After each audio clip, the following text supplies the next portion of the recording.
Welcome back to another installment, I suppose, of Aaron to You 2 playing Uncharted Waters Online. I'm Aaron to You 2, and we are going to get into it here in just a moment. Last time, we had our hero, I guess you could call it, Pomplamoose, kind of struggle to get around, eventually figured out how to do it. We tried to go to Sagres, the school, but we didn't have a passport, I suppose, or a permit to do it. As a result, we kind of struggled for a little bit. Eventually, I realized I had to talk to the people in the town to do the little conversation quest that pops up. Oh. There we go. Sorry, next time I just click on the music. That would make more sense. Or on the game, so the music plays. Oh boy, sorry. We struggled a little bit. We eventually got here. Here is our hero, Pomplamoose. He's doing wonderful things. Anyway. Last time we started a quest and ended in Barcelona. I took it upon myself to go ahead and sail back. As I mentioned before, most people play this game with some like bot accounts, multi-boxing. The game basically lets you have 3 accounts. You can see right here, this is somebody who probably is all on the same account. Anyway, we were looking for adventure quests, but we didn't find any, so we took a merchant one, which worked out fine. Actually, let's look at his stats. He's a little bit higher level than me, and he has the Maritime Graduate title. Whereas I am levels 8, 4, and 3. We didn't get too far. I did gain an adventure level sailing on the way back. That's about it. I also took it upon myself to grab some items from one of the other accounts. So, turning in the quest. Now we took 2, so let's exit out and do it again. We hit trade level 5. And we've gained something called purchase orders. These are reasonably valuable and pretty important items. Here it is. It enables the resetting of the purchasable amount of food, seasoning, livestock, medicine, and sundries. This, it's considered what's like category 1 of items. They're mostly cheap stuff. But using one of these after you've purchased stuff from the market, you use one, and it resets all of those items to their original values. So, the amount of stuff you can buy from a port dips to about 50% over time of what it starts out as. And using one of these will reset that number back to maximum, but also let you buy stuff again. So people use these to buy large amounts of goods. The lower level ones like this tend to be mostly used for this song is just loud. They tend to be mostly used for grinding stuff. So we did that. Also, we found something. Let's go ahead and use, I noticed this. We have these money maps. If we had a recognition item, we could do that, but we don't. I could buy one real easy, but here, shipwreck map piece. So, how that works is you gather enough map pieces, and it'll show you where shipwreck is. Now, I don't know if anything on the screen matters until you're done. If it does, wondering if that's Greenland. This could be north of England. Shipwrecks are fun, but they kind of rely on having a few things that we don't have, so we're not going to do one anytime soon. Let's see if we have a good adventure quest. And we don't. Let's see if we have a good merchant quest.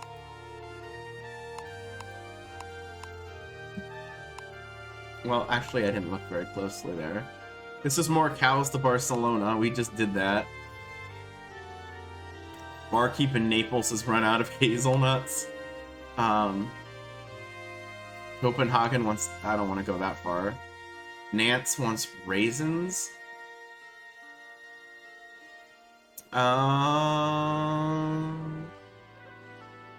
think Bordeaux has raisins. Let me see.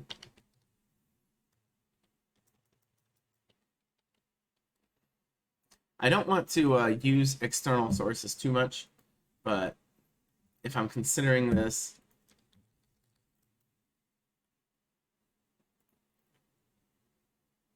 Yes, I was right. That could be an option. It would let us find a few new ports along the way and do a bit of trading.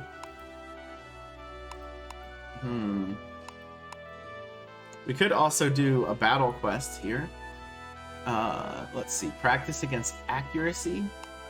South of Pharaoh. That's east of Suta. We'll do this. We'll actually do a battle quest, so... Oh, you know what? No, I don't want to do any battle quests till I get a better ship.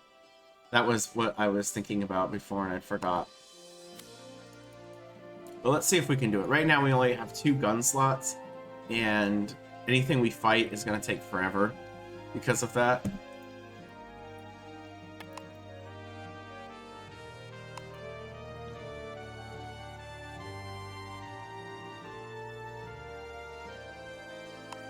So... we could grab a small caravel. I think, unless we actually need a bunch of goods, usually the adventure versions are the best version of any ship. Or, you know, unless we're fighting.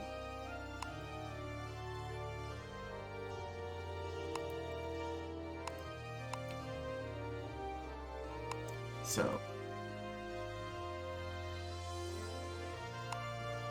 You know what? I don't want to buy anything yet. I think what I'm going to do... we're going to accept one of the basic adventure quests and just sail to one of the towns nearby real quick and come back.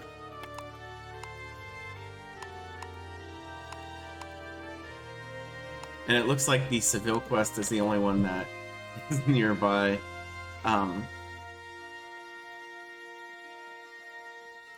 This is something you can do. Quest will disappear and reappear upon entry and leaving and coming back. I don't want to buy another ship because I'm going to... and we don't want to buy muskets because they sell muskets in Seville. Salt. Actually, fish is probably the best thing to buy. And then we'll buy...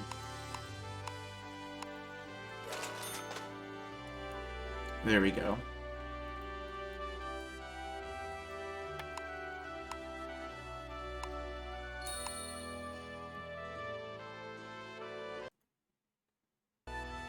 Sorry.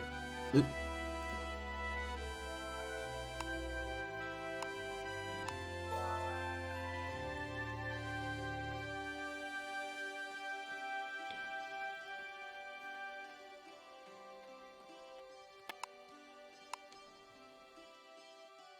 And here we are, setting sail once again to, oh, there it is again, the message. It tells you this, I think, like, every day. Until you do it. Like, hey, just so you, in case you don't forget, go see Mercator. Well, that should be enough. We will do that at some point, but...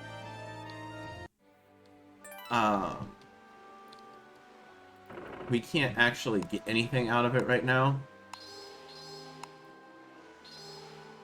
And we'd have to sail all the way up to Amsterdam, which will take a little time. One of the somewhat rough things about starting out is you feel compelled to visit every single port because you gain adventure experience, but I think it's actually better to not do that. Because one, the experience and fame is pretty low, but even with where I am now, I would still consider that to be pretty low. So, We could stop in Faro, but we're not gonna.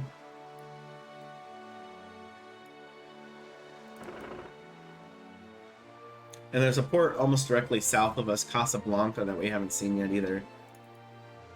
We'll get there pretty soon. Oh, surfing is up to level 3, nice.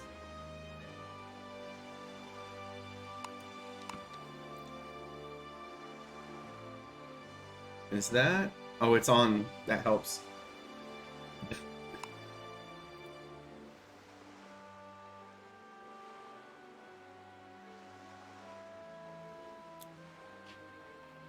So the quest has us just deliver the letter to the Adventure Guild. That's it.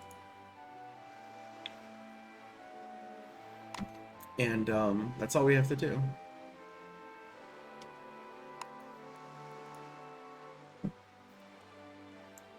Quick drink.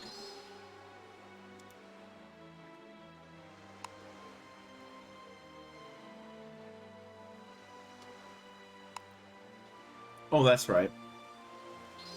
I was gonna check my union that I'm part of, but I forgot that I can't do it yet. Once you hit combined level 20, or once you complete one of the school exams,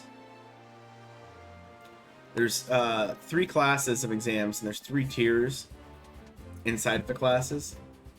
So that's going to be our focus for today, mostly. I said Adventure Guild.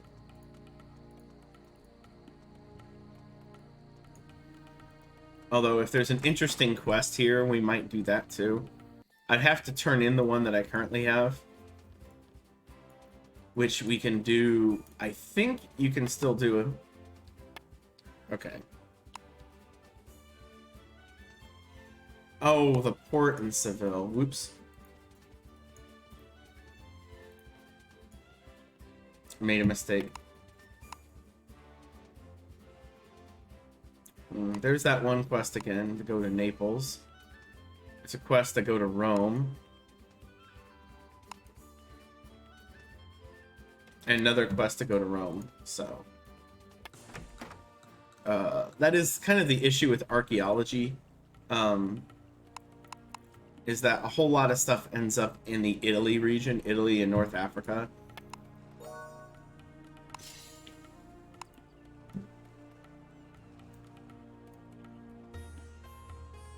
So let's go over here.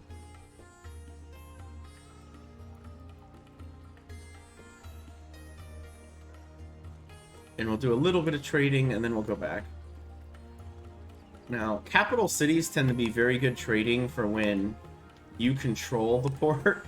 Or when you're, you know, like if I were Spain, Seville would be one of the best ports I could stop at. It's not quite that way because I'm not Spanish. But in this one, Marseille is extraordinarily good because I'm French. But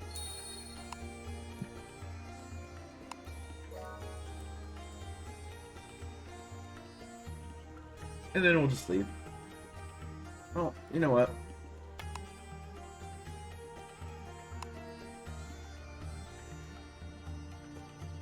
Yeah, let's just go back.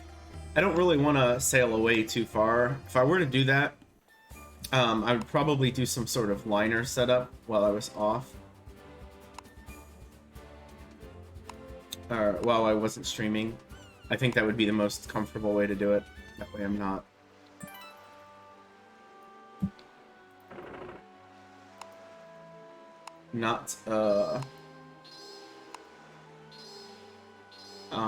you know, having to subject people to that. Linering is, you know, basically you select that you're going to do it, and then you just come back after it's done.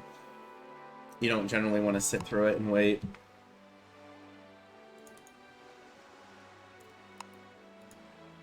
There are some of these beginner quests can be actually extremely good. I've been playing, you know, I'm talking about playing on alts, and if I'm trying not to play this character while I'm not streaming because I want this to be reserved for that. but I did peek a little bit at one of the battle quests, and let's just say that there's something you can do where you gain a ton of experience. Frugality is level 2 as well. Nice. So, again, frugality is something that it doesn't stay on longer, but it has even more of an effect, so you get to eat even less food and water. Which is, you know, for longer sails, having that really high helps.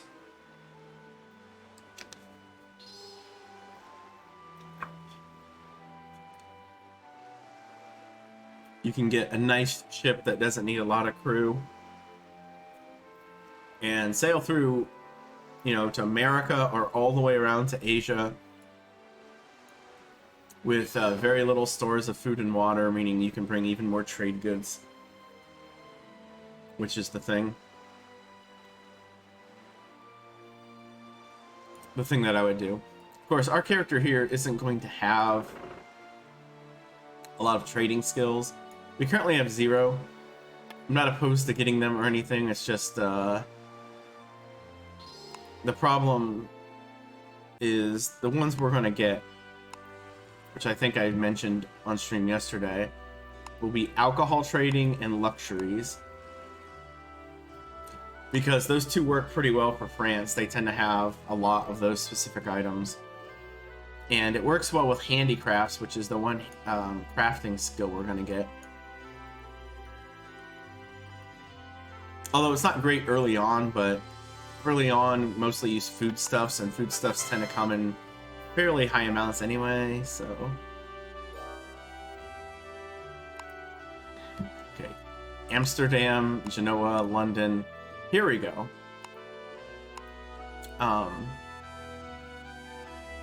We can use this instead.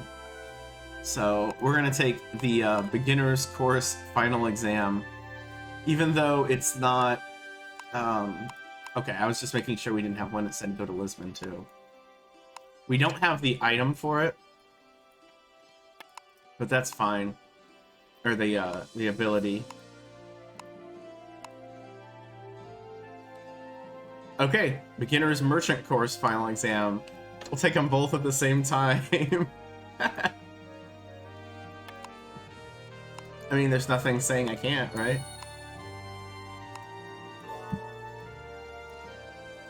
They're both in Lisbon.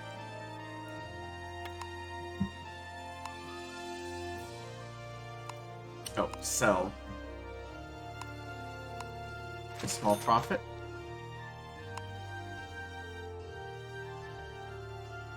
And we don't want to buy chickens because they sell chickens there. We do want to buy wine.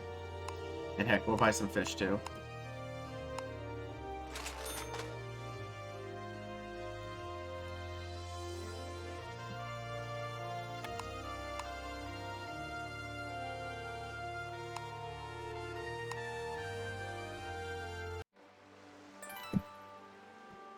And here we go.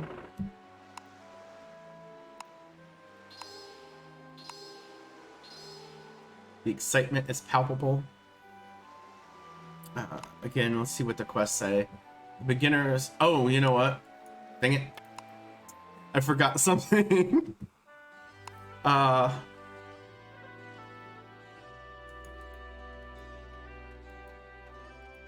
what they said, you can use an item in place of the search skills at the lowest levels. Which one is it? It's the fishing net, right? Here it is.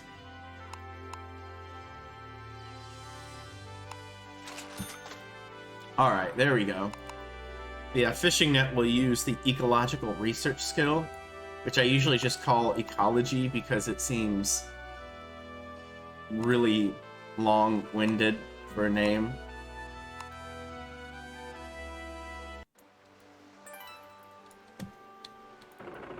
Oh, blue flag. That's a fun thing to point out, because we won't see it too often.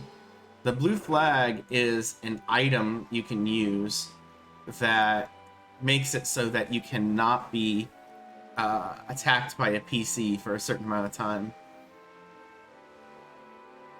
People like to... It's a cash shop item, although there's a few you can get in-game through things like the Memorial Album, like just collecting random stuff.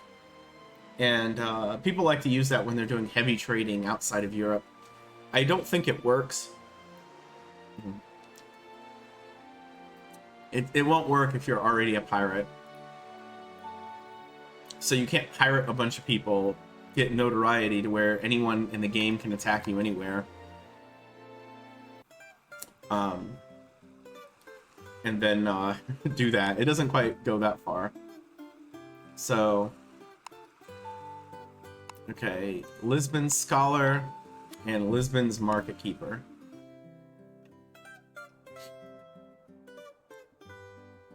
I guess we'll do the Market Keeper first.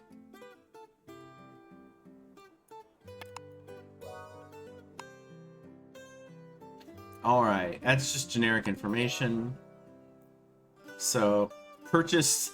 The thing is, I need to buy stuff from here and sell it in Pharaoh. That's what he's telling me. That's the quest. So, what will sell in Pharaoh? Chickens will, but... we have better options. Not really. Oops. We can try some almonds.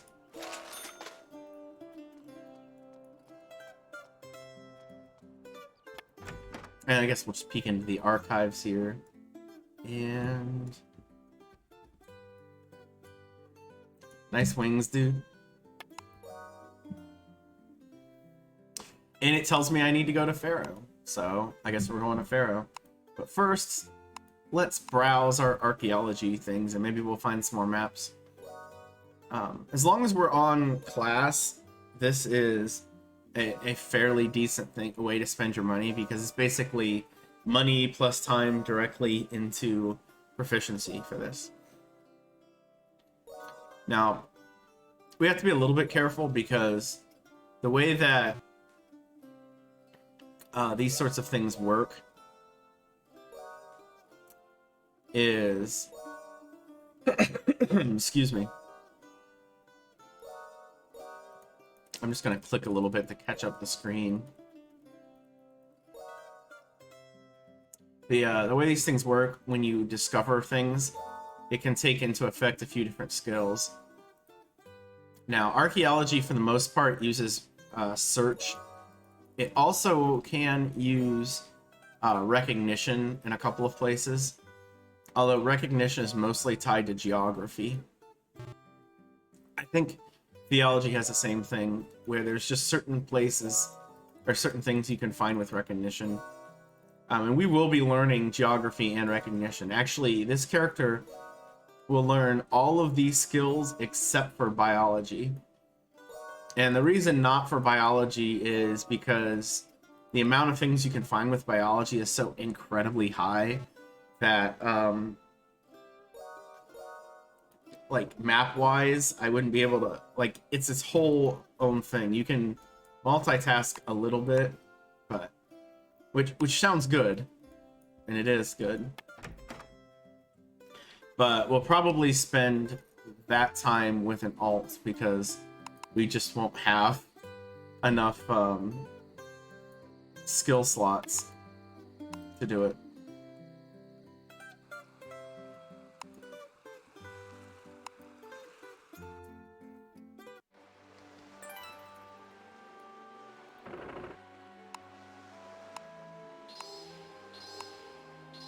So both of our quests say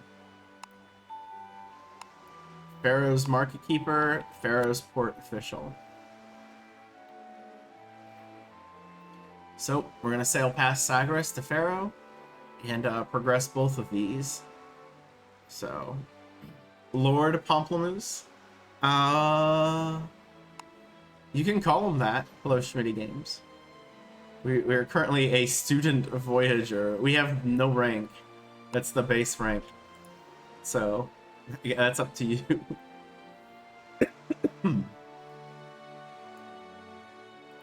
Rank is another interesting thing in this game that is that can be difficult to raise. And we really want the first rank because every time you gain a level in rank, it increases the amount of space that you can store stuff in the bank vault, and that can be pretty important. Currently, we can't even access it. All we have are our quarters, which we don't even have yet. Actually, we get those, I think, once we complete these quests we're on. But hey, I hope you're doing well, sir. A good one. Alright, so the creature moves slowly on land but is exceptionally fast in water. They inhabit the area around the coast between the city and Seville. So basically, to find this, we need to sail over in the direction of Seville and use the thing. Oh, good. And, yep. So, and we actually finished the merchant quest. It was that simple. It says to sell stuff, but I don't think you even need to do that. I think you just need to talk to him. Poultry, eggs, and parsley, and that's all we can sell there anyway, so... Yeah, I mean, I'm enjoying playing this because it's pretty chill. If you're coming in for intensity in an Uncharted Waters stream, like, even the battle stuff tends to not be very intense. Although, battle grinding... This game has a lot of grinding, but battle can be pretty repetitive depending on what lengths you go to. It's also the one part of the game where being in fleets with other people is extraordinarily beneficial. Like, right now I'm soloing everything, and I can solo most of the fight stuff too, but... Okay, so let's... Oops, wrong button. Put our 3 skills active, and let's go ahead and use Observe. Okay, so we still have to go east to find this. So, Observe, when you use it on water, won't flash a yellow spot that lets you know exactly where to go. But it'll give you general directions. The same thing works with maps on water. Oh, and there we go. So let's use our... Oh, I can't do it because I have too many skills open. There we go. Let's use our fishing net. You can only have 3 skills active.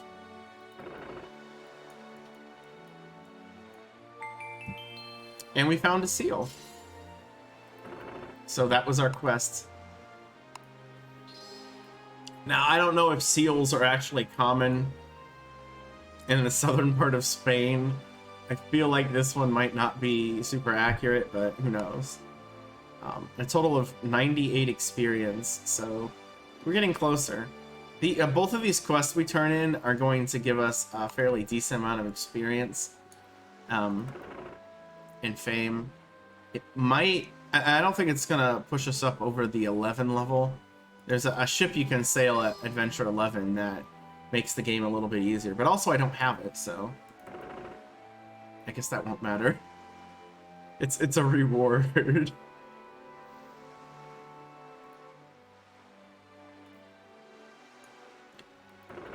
Sail off this direction, and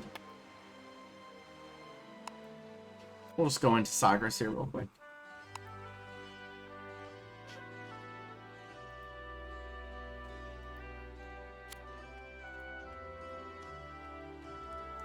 Honlon McCulloch.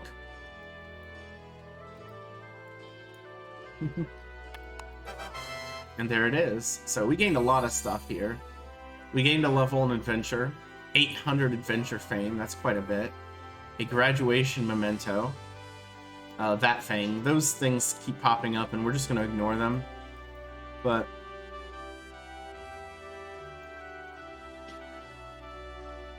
Hi, Lilo. Yes, I'm very small in the corner.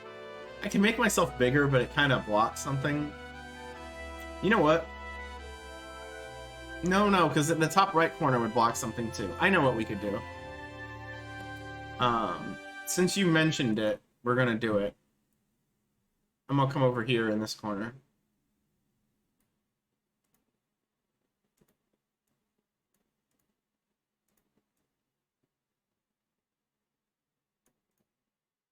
Oh, there we go. I took snapping off. There. You guys don't need to see the text, right? Now it's just me over here. Let's go a little bit bigger.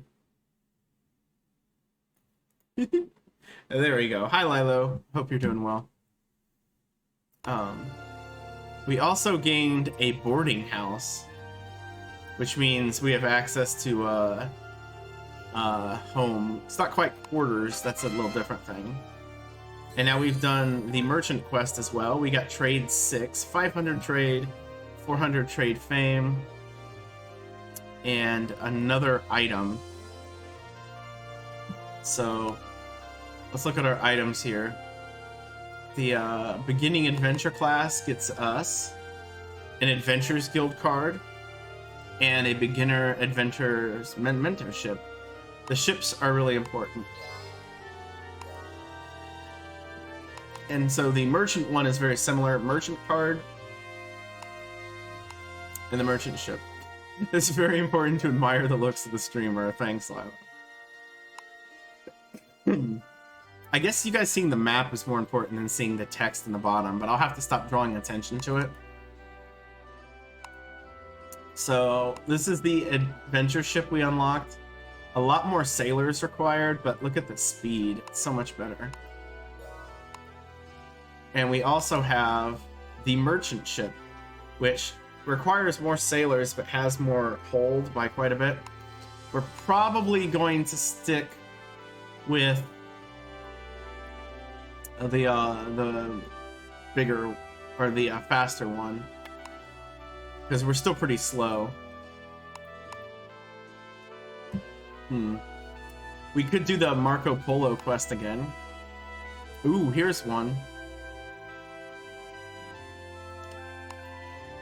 Intermediate adventurer course final exam. So we've completed start to kill and rob people. We could do some battle stuff, but I kind of want to wait till I get at least an intermediate ship. So this might end up being a different stream for later, but this final exam takes us to Italy, which seems fine, so let's go ahead and pick it up. I want to see if there's another...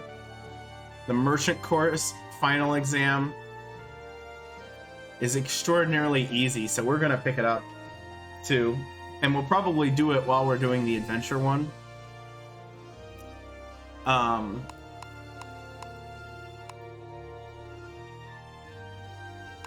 It says to produce one carpentry tool using the casting skill. We don't have casting.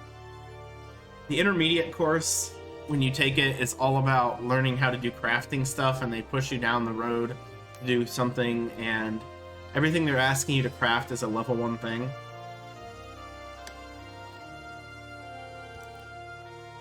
You don't have to actually make the item, you can buy it. And carpentry tools are really easy to buy. But if we're gonna do this one, we probably should be a merchant, but I think we'll just do both in the same go.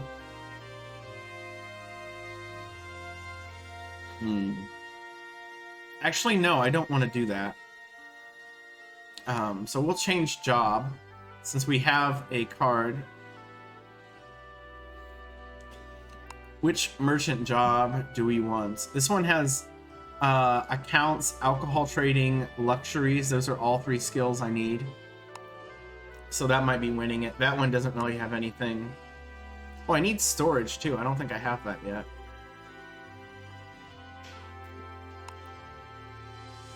Yarn dealer doesn't have anything I need. Either just mineral trader. Medicine trader has accounts, luxuries, and handicrafts. It does not have the alcohol trading. Let's see.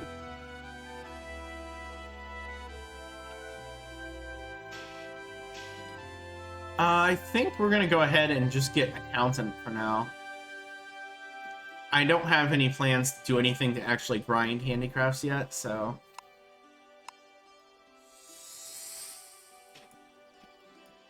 Alright. So our quests are the adventurer thing, which we'll get to after a little bit. This one just requires I get... I just have to grab one of those and talk to the guy. So it's pretty straightforward. Now...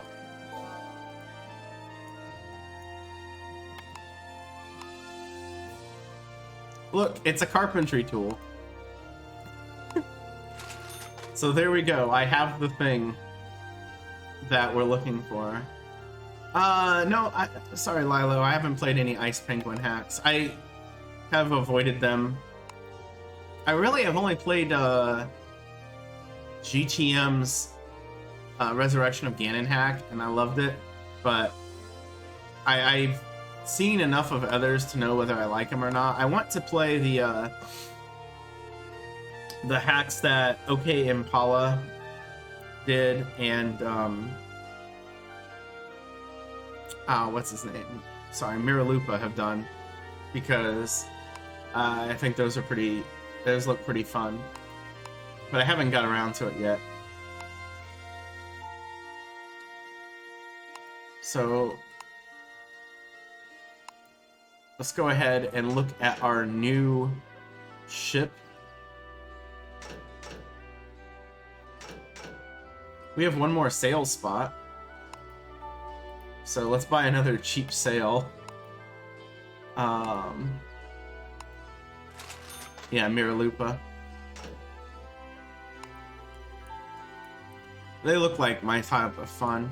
Not extremely difficult, but still challenging in ways. Yeah. I'm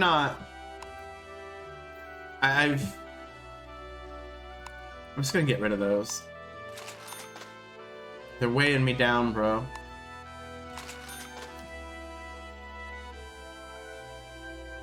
And again, we're going to Seville, so let's buy things that will sell in Seville. And like, look at this, 162.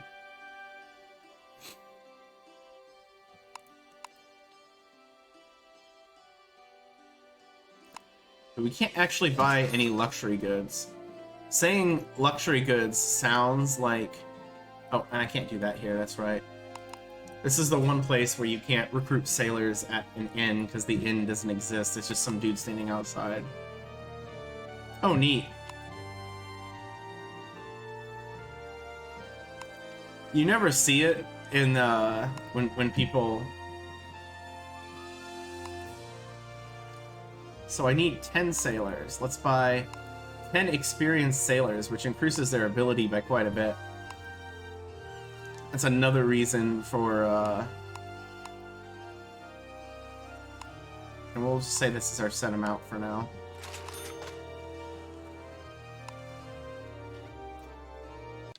Oh, nice. I think he had said something to me about playing it, but I was a bit busy at the time, and I haven't got back into Zelda 2 enough to play it, unfortunately.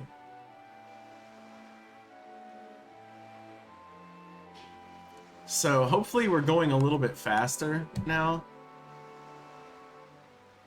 Again, our speed and stuff is better, but we're still on a light ship, which means we accelerate pretty fast.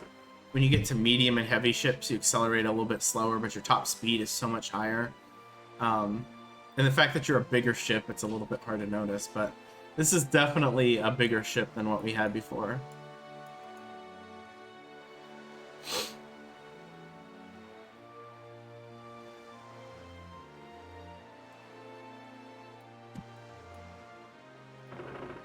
But it's something I'm thinking about doing pretty easier than vanilla. Well, the interesting is what I want. I like the Zelda 2 gameplay, and I don't mind being challenged a bit, but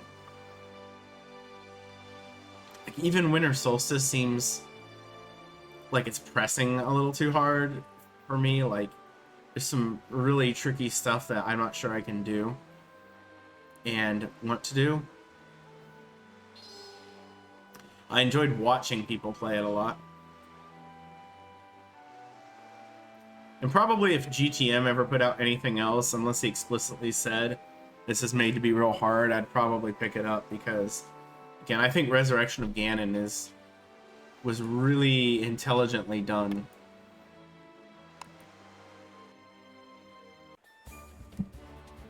So, who am I turning this into? The Market Keeper. That's easy enough.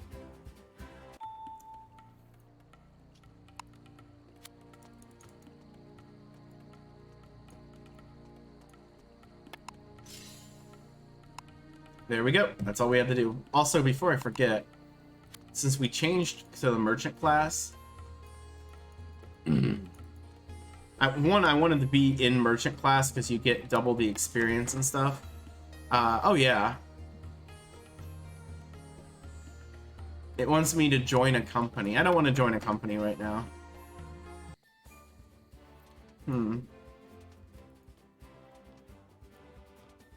When I tell people about it, I say that Resurrection of Ganon is like 25% more difficult than vanilla. It's designed as kind of a true second quest, I think, to or a sequel to Legend of Zelda, but it feels, or I mean Zelda 2, excuse me, but it feels like a second quest.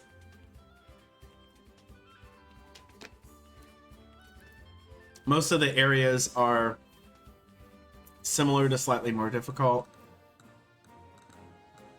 A lot of the extreme challenge in Resurrection of Ganon you can skip. And I used to have the world record in the speedrun. I was the one that created it. In the category 100% NMG. Christine beat me not too long ago. I feel like I could get it back, but I haven't put any effort into it. So the accounts skill, alcohol trading, and luxuries. I'm gonna grab all of those. Again, there's no luxuries here, so I can't really show you how that works. But there is alcohol, but I can't buy it because it's wine, and they sell that at Sagres too, so it would be kind of point. Ooh, Bazinga. This guy's name was relevant a while ago. Oh no, he's a new character. Interesting. Yeah, the dash skill is great. So the amount of wine normally is around 15, and it got increased to 21, something like that.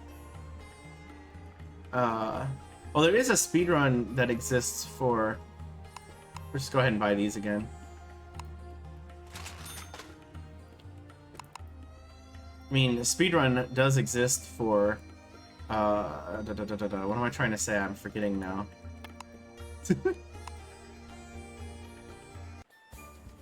Oh wait, what's the other quest? I should just do this while I'm here.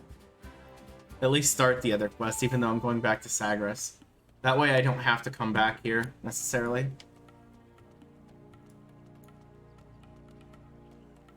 Not the Merchant Adventure Guild. There's a speedrun from Winter Solstice. I think those Resurrection of Ganon and Winter Solstice are the only two that have one. I think somebody made a speedrun for another one of them, but they never made a board. Alright. So, I have to visit the Scholar here. And then it's probably going to send me to Naples.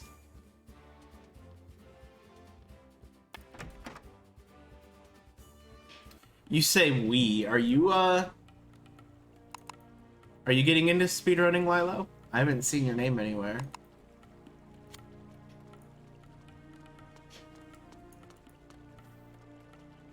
But I know you enjoy Zelda 2 quite a bit.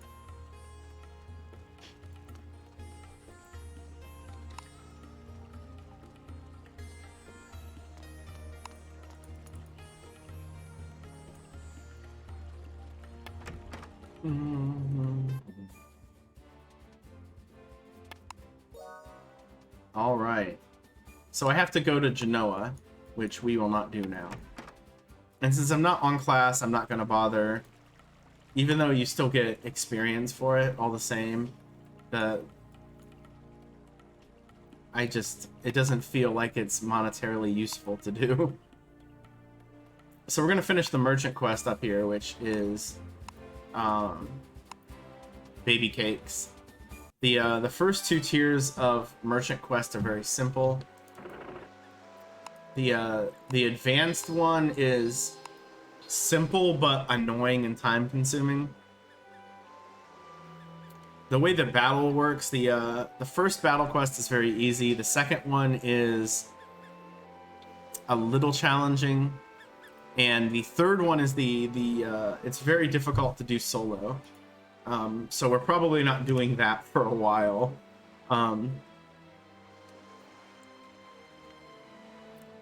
We either have to get overpowering equipment, or we find something that lets us cheat.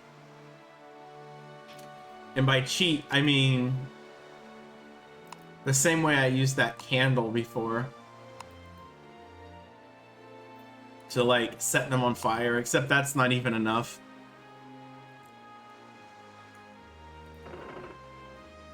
Because you have to kill way too many ships.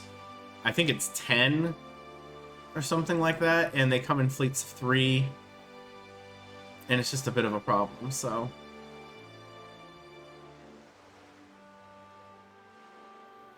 no.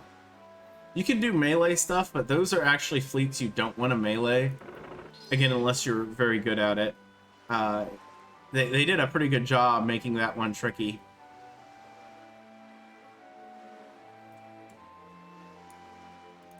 The merchant one's just annoying because it requires that you sail. You have to go to Ragusa after you start, and then go to Antwerp.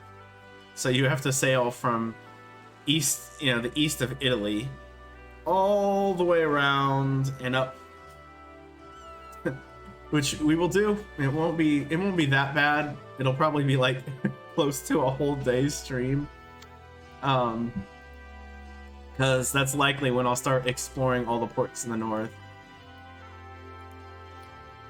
Let's see, merchant course instructor, hello.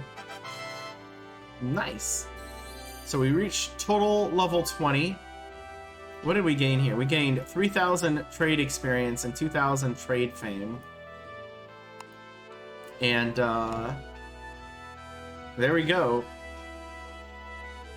We just nicked 9 too. That's funny, we did exactly. We gained another item, the intermediate merchant one, where we gained a staff that gives us frugality, so that's nice. And another ship. However, I'm pretty sure I can't equip the ship yet. There we go. So for fighting, we want the longsword equipped. But this staff, I guess works out for now. It'll make us consume less stuff while we're sailing. That'll be nice. You know what? Let's see if I can do some other quests while I'm out and about. Let's see. Damask is nowhere nearby. Mir is nowhere nearby.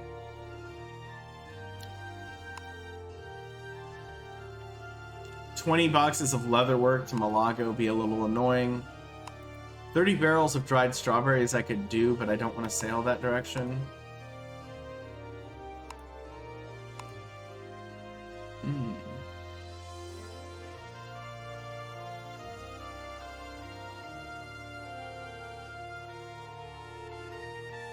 Okay, apparently that is enough.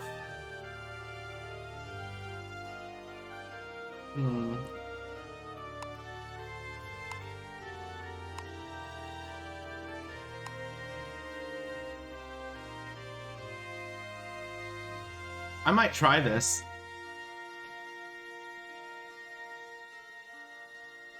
Because even though I don't have recognition, I can pick that up pretty easily, and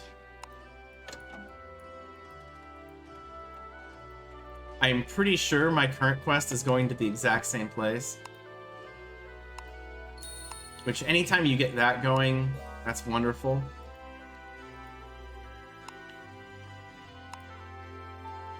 So, Genoa Scholar and Tunis's Rest House Master. So while we're here, let's buy the simple telescope for the recognition. Also, let's get rid of some stuff. I'm not going to use those again. Oh, I guess that's it.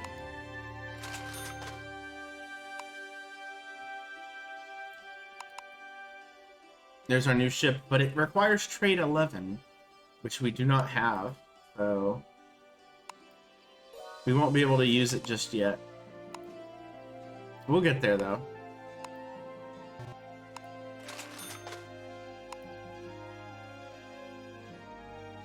Okay.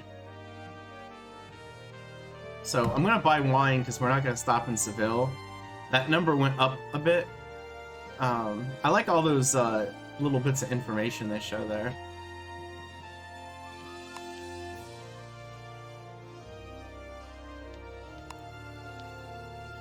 And I guess we'll buy pigs and chicken and wheat. We'll just buy everything that, except for muskets. Muskets are not always good, so.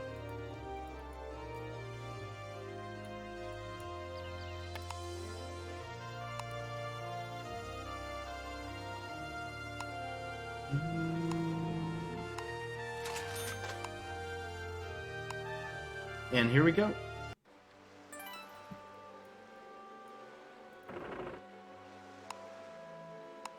But now if we did do any battle stuff, a lot of these little weak ships would stand no chance against us because we just have a bigger, better ship.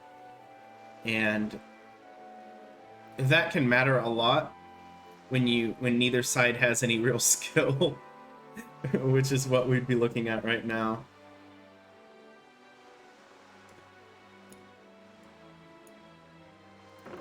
So I'm gonna sail as long as it lets me. I don't know if I exactly have enough food and water to go really long, but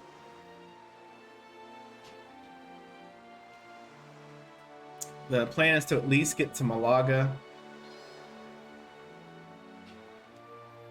Palma would be a pretty good accomplishment. And then we'll probably stop by Marseille after that, before we hit Genoa. Also, to go over some stuff that I didn't really mention, the alcohol trading, we have 42 experience in it. Which the way it works is the level of rank is very important in determining how much experience you get when you buy. If you're and it goes by 20s, so at rank 1 you can buy 20 of something and you'll get 20 experience for it. At rank 2, if you buy more than 20, unless they've changed this, you still only get 20 experience. Now there's a thing going on that's doubling experience gain right now. If you can barely see it here, gained a bonus 100%. So that's a worldwide event in the game, I think.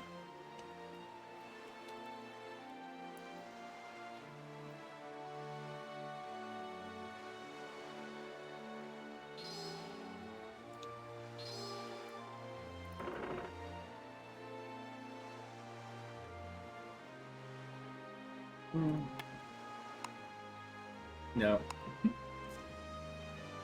There's ways that you can talk to the fleets. They never really say anything interesting, but you can. If you have to have a skill for it, though, and by skill, your aid is what I mean, has to have the skill, so.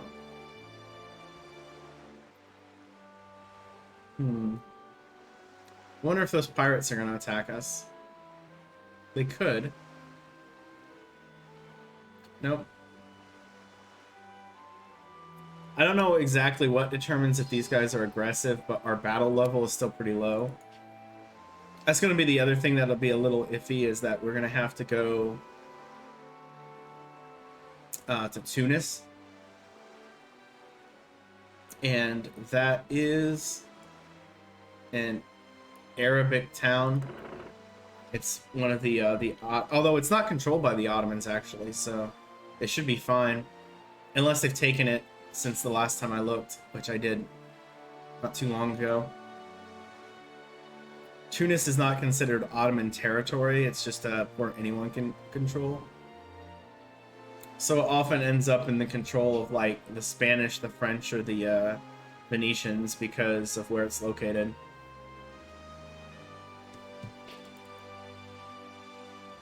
Compared to a lot of other countries, Spain and Portugal don't have a lot of nearby ports that you can invest in. They have Casablanca and Ceuta, which we still haven't seen yet, so I can't point them out. But then after that, they have like the nearest port is Algiers, or the whole stretch of like Genoa, Pisa, Naples, and so on. There's some stuff in Africa, but people don't generally do much over there. What is this?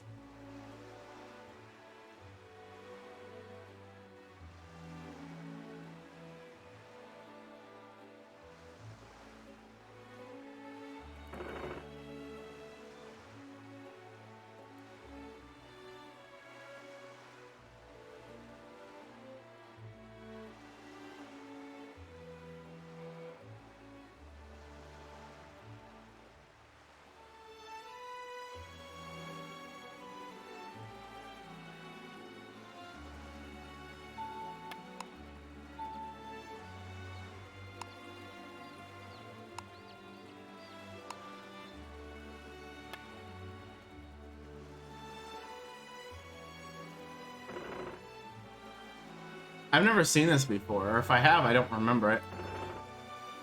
Hopefully this event doesn't get me killed or something.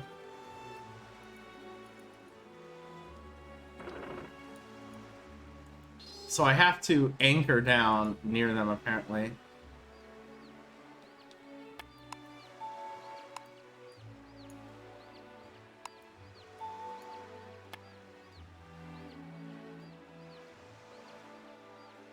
Stop moving.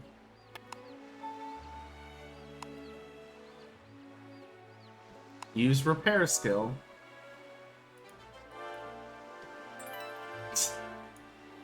I say you do. What the heck was that? So I saved that person. I think that's neat. I don't remember seeing that before. A letter of appreciation from seafarers that you rescued. So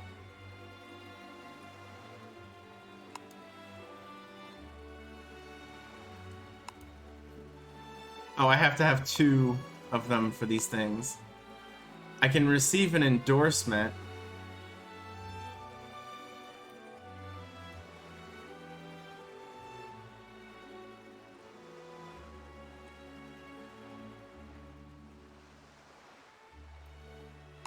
I don't know what that means. Auto navigation map. Large fleet resources. Shipwreck map. Oh my gosh. So we're probably not going to worry about that for a while. But that's neat. I wonder if that only appeared because I had surveying. That's probably not true, but... Oh wait, no, I want to use... Here we go.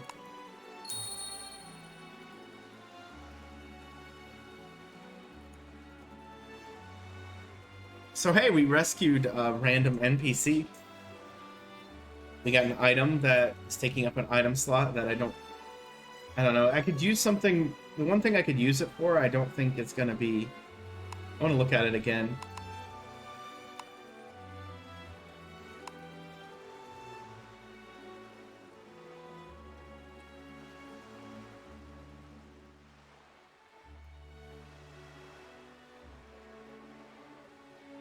Yeah, I don't know how that works. I might try it, because like I have a feeling this isn't some sort of very important thing.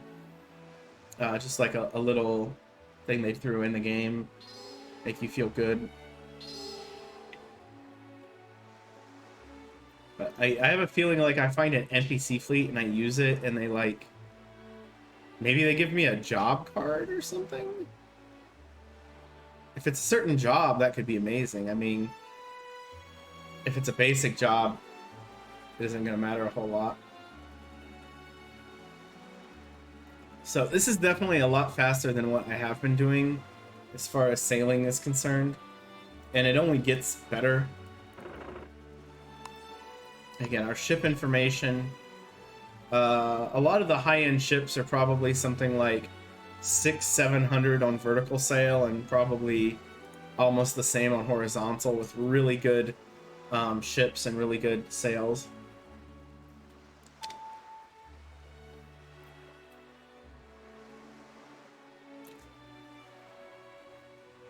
Oh.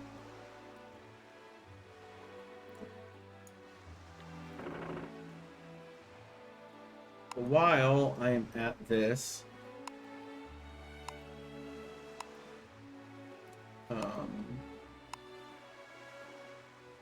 and check our memorial album. Exquisite Sweets of the World. West Mediterranean Specialty Goods. See, I haven't actually bought muskets yet, so they haven't popped up there. Salt. A lot of this stuff is pretty basic, but there are reasons to go out of your way to get them. Like, there are some good items, but I don't think they tell you what they are on here, so you have to look it up off game. And let's see if we found anything interesting to grab here. Oops.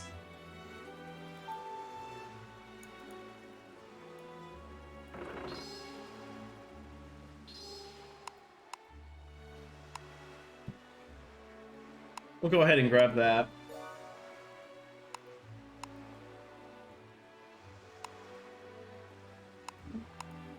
More tow permits. This is one of those things that has the blue flag. Are we killing something today? Says Lila's hand. It depends if the quests pop up for it. Right now we're focusing mostly on adventure. And all of these low-level ships are not really worth a lot of experience and not worth a lot of effort. But we will probably have to do some land battle stuff before too long, which is a little scary, to be honest. I'll probably try to avoid it because they'll just get killed. Oh yeah, I don't need anything here, do I?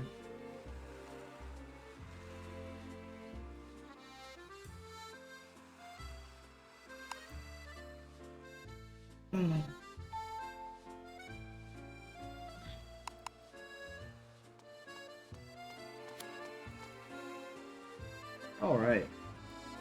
We have North African cultural trends, but oh, here's some story if I want it. Oops.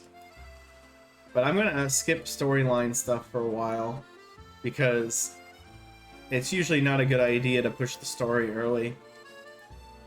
Even though storylines can unlock permits for you, I already have them all unlocked that it would unlock, so.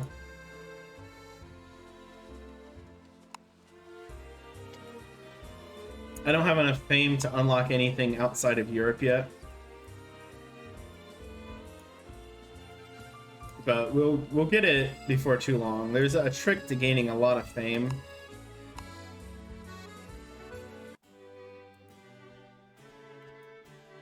I couldn't talk to this guy before.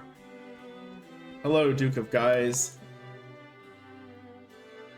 So I only have ports to turn in, plus I won't do it off job anyway. So we can invest in Marseille, and there's one, you want to invest a lot of money because you can unlock stuff. They'll give you things and it unlocks more trade goods, but also it gives you experience for the sociability skill. Not that type of fame, no. Not the sort of fame that you get by scaring people with dead bodies. Hello, Miplet. But the only way to get experience with a sociability skill, and it's a simple yes-no, is if you... You know what? You just made me realize I forgot to choose the outcome here in our thing, so... the answer was yes. So, sorry, Miplet, you just lost your 420 points, channel points. I'm glad that you were choosing to be a hater because I deserved it. But we won that race, so worked out. Won Dragon Warrior Randomizer race last night. It was very exciting.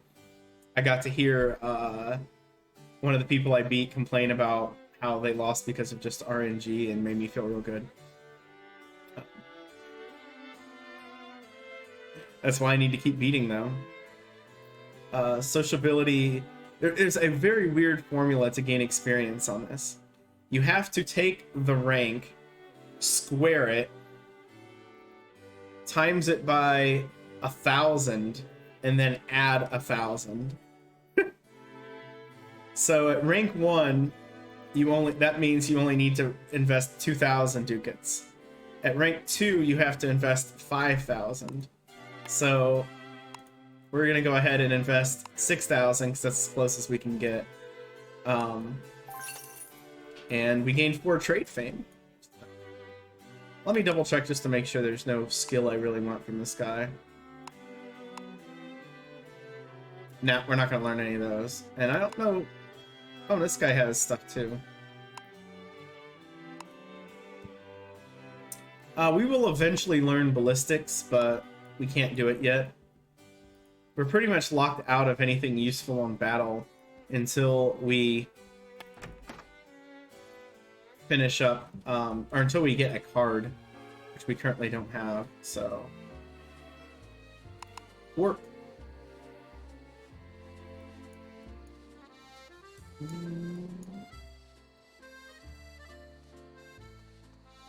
Well, actually warped to the wrong place, but that's fine.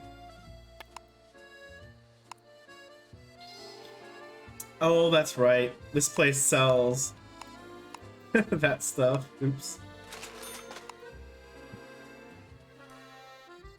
So 92 wine is a lot. I'm only gonna buy 20. We'll also buy, and because we invested in the port, we unlocked, I think, satin and paper. We'll buy 20 walnuts.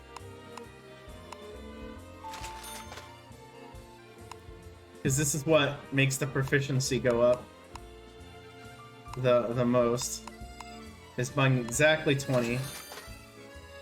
And now alcohol skill trading is level 2. So that's nice.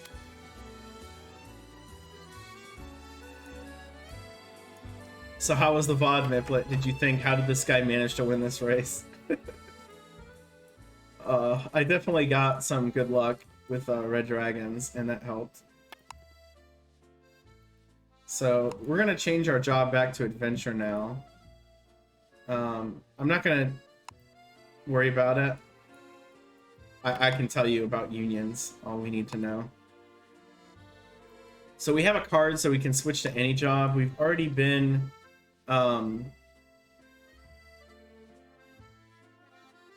I lost track of what I was going to say. We've already been excavator. We're probably going to switch back to that because of archaeology. But we could also go to explorer, which gives us access to recognition. What I'm going to do really quickly is... Is it this one? Yeah, that's the one that actually has geography on it. Or is that surveyor? It has geography, recognition, and rescue. This one has geography, recognition, steering, firefighter. Let's go with surveyor.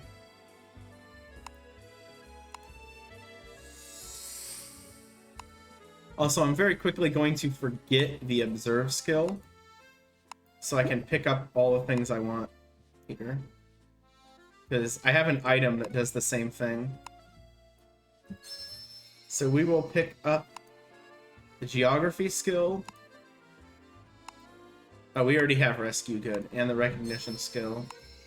That's why I picked that one instead. And then we'll switch back to excavator, which is going to cost us a bit of money. Because if you don't have a job card, it costs 20 times the initial price to do it. But here with the unions, we can basically pick a group of things that will give us a bonus whenever we do stuff. This one incorporates archaeology, and it gives us cultural contribution when we discover things. Trade and food processing are similar ones. You need to make quite a bit. You need to have quite a bit for these to build up stuff. And it builds up industrial contribution. And then there's sea battle and land battle, which give you Roman coins, which is another sort of thing you can do. So,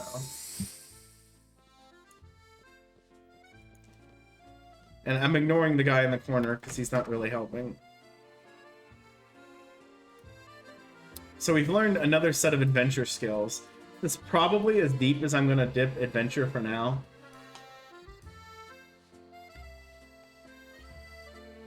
Because if we keep messing around with it, we're not going to have any skill slots for battle. Which, it would be neat if we could,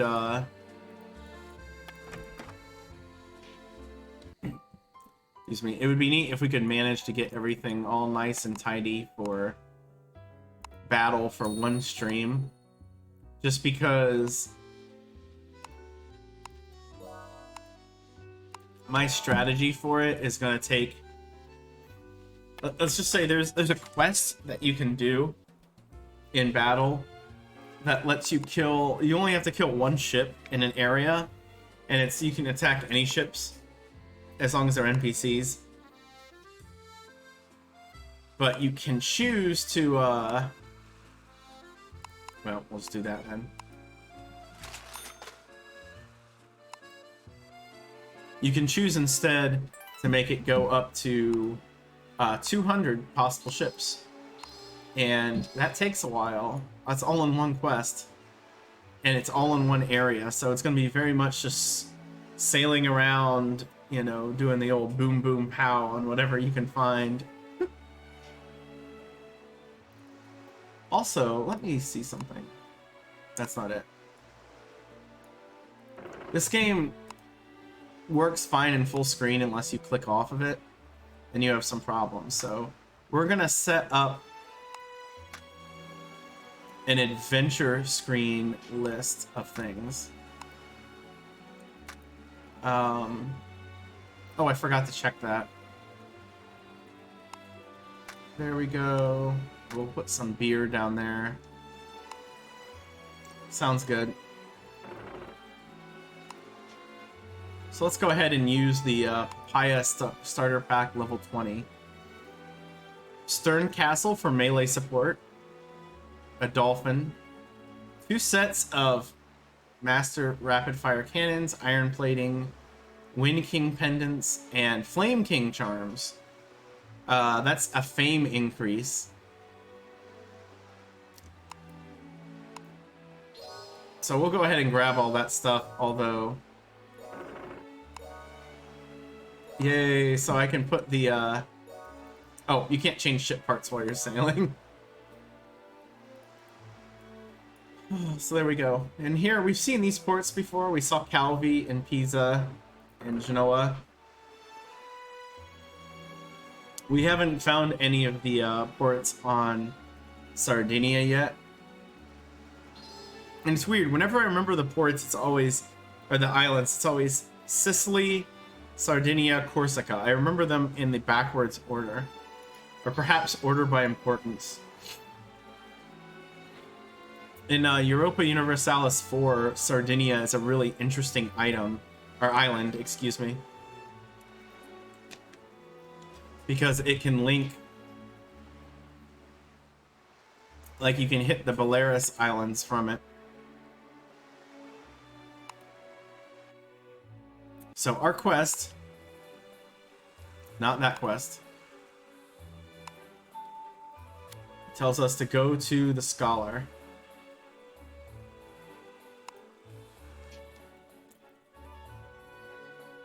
I guess it didn't matter where I started.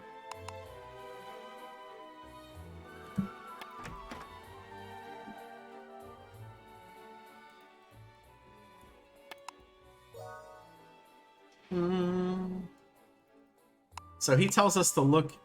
We have to actually browse an archaeology book for this to work, so...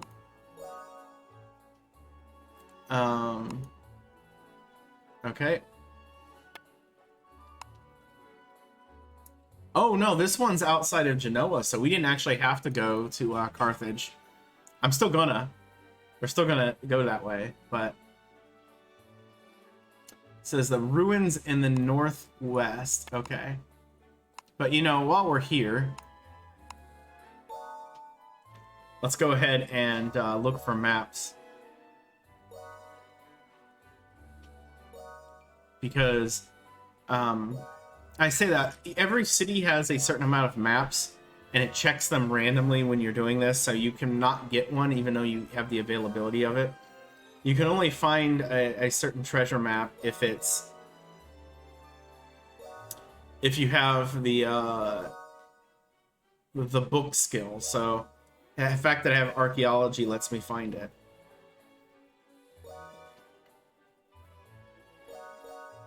And you may have noticed my archaeology skill is a few levels higher than search.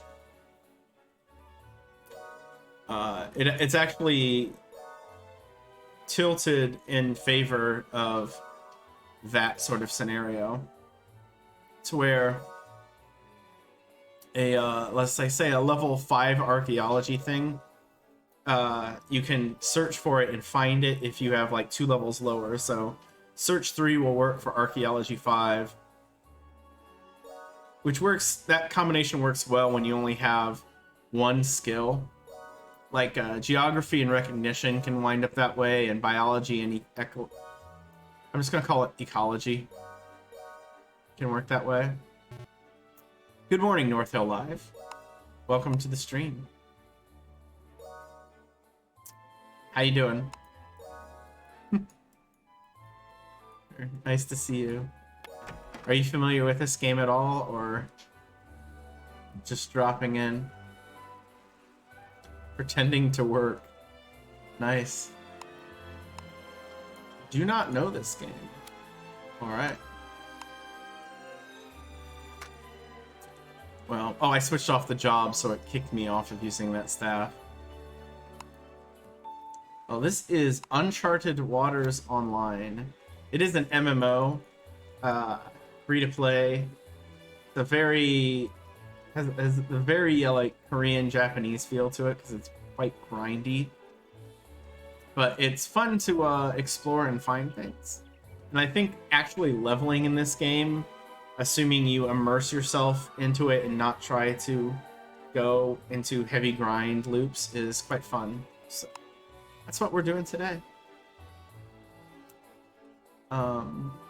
Although once we're done, the goal is to stream for about 4 hours for this, and then we're gonna stop and switch over to playing a game request, which would be Genghis Khan 2 on the MS-DOS. So, okay. Ruins in Northwest. It's good to know.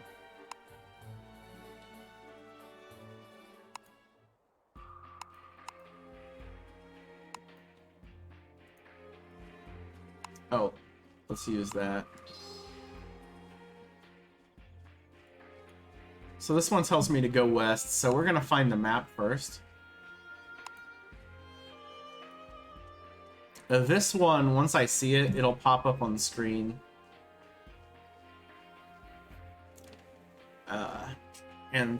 The advantage of using maps versus quests is that you can do a whole bunch of them at once.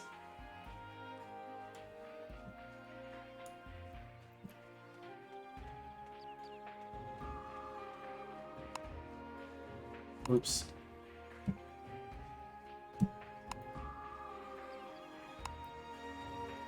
There we go. We haven't found any of the NPCs yet. They start to appear after a while, and we might have to fight one. My levels are still a little bit rough. So here, let's see if we can find this. Using the search skill. And there we go. We gained a skill in archaeology and search, and we found ancient silver. So now, I forgot to put the other thing that I needed on here, which is this. This is how I was able to get out of, and it tells me to go north. So, oh, it's probably, we'll go this way. It might be quicker. It's probably around this place.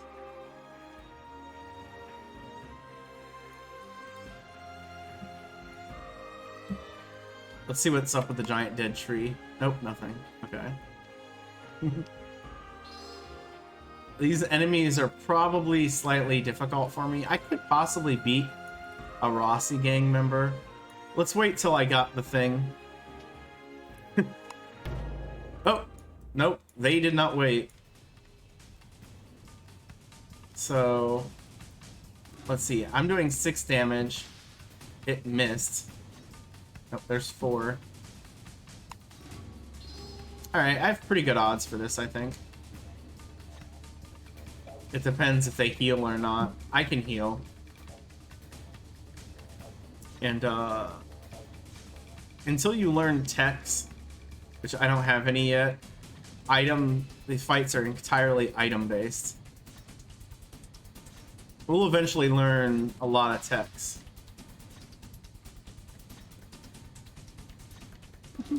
Winning. Yeah, we died to one of these guys the first time. I just wanted to test it out. But there we got him.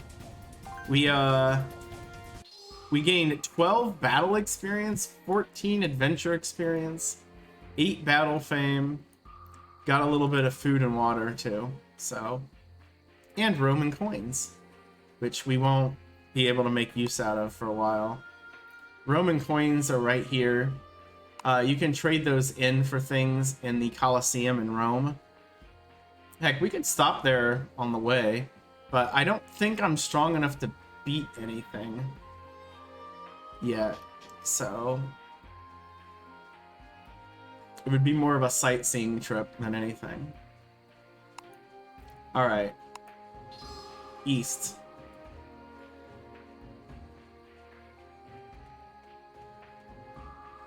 But we're gonna stay away from Mr. Grave Robber here.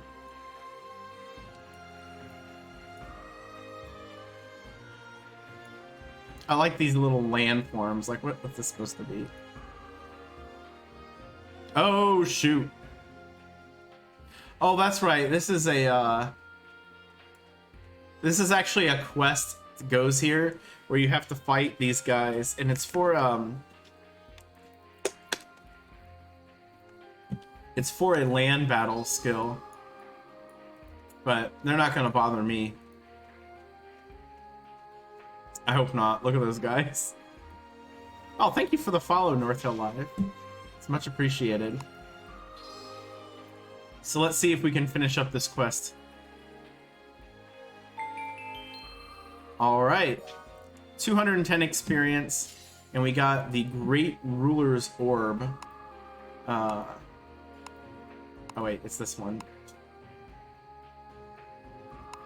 Which gives us the gives us leadership if we use it, and would increase the leadership skill, which we're probably not gonna get. So we might have to unlock a different skill.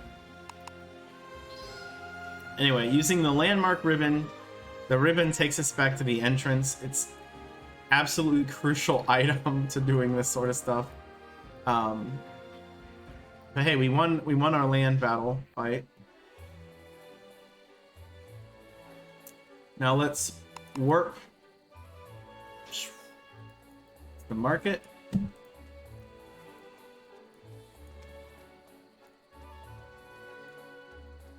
and sell some stuff. There we go. And the Haggle skill. This is what we got from the accounts skill, which it failed. It'll fail a lot. Its success rate is influenced by sociability, which is not a stat we have a lot of. So, I kind of want to buy the liquor, but we'll probably lose money, so we'll just buy the fabric. It's like the only thing that I'm confident we can make money off of, unfortunately. So we've completed the midterm for adventure. We'll get back to that, but let's finish the other stuff we have going on.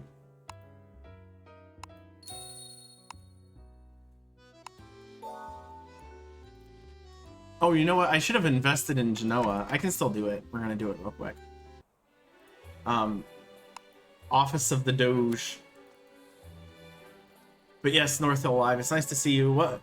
On my stream, this is something I'm doing new, but I plan on playing through this kind of like probably 10 to 2, and right now the dates I have in mind are Friday, Saturday, and then Monday, Tuesday, Wednesday. But the majority of my stream is spent doing speed runs or randomizer races of various things. I bounce around a little bit. Oh, he won't let me. Do I have a... Okay, shoot. I thought I was going to be able to do that, but I got denied. There's an item you can buy that helps your formality, but I don't have it, and I don't remember where you get it, so it's just not going to happen, I guess.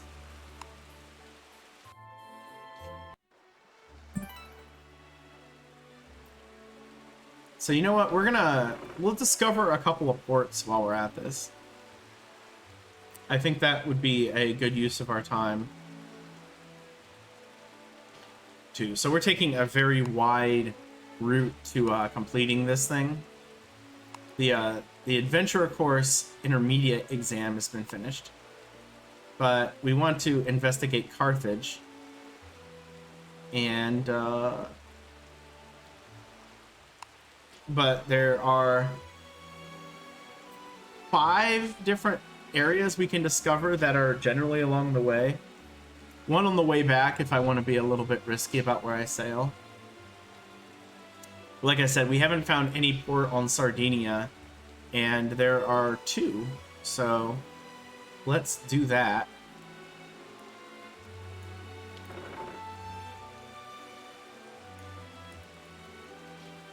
And again, looking at our skills, we have Search rank 2 and Archaeology rank 3. I believe the final for Adventure, the advanced final, requires Archaeology 4. It might also involve the Unlock skill, which we haven't raised once, so that could be important. Hey, Synthpop, how are you doing today? Oh, good morning. Let me see something real quick.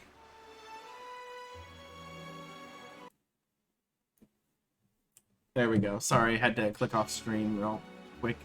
No, it interrupts, or off the screen. I know it interrupts the music. Although, we've probably heard plenty of this music by now.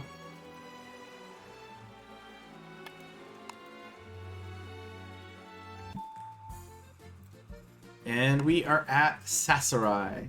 Or Sassari. I don't know how you pronounce it. Adventure level 10.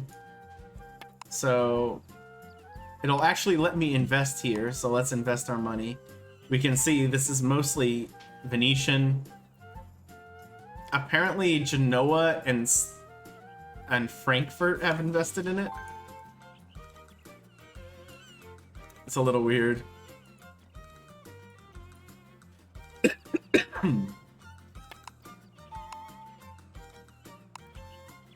And Haggle.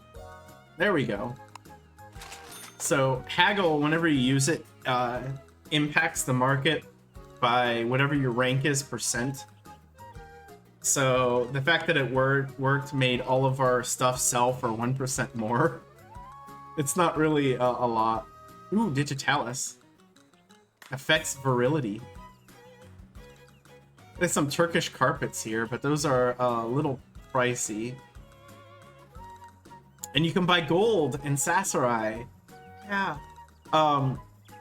If you're training the metals trading skill, which I basically only applies to like gold, silver, and platinum, precious metals, this is a good trade route, going to Sasarai and Genoa back and forth.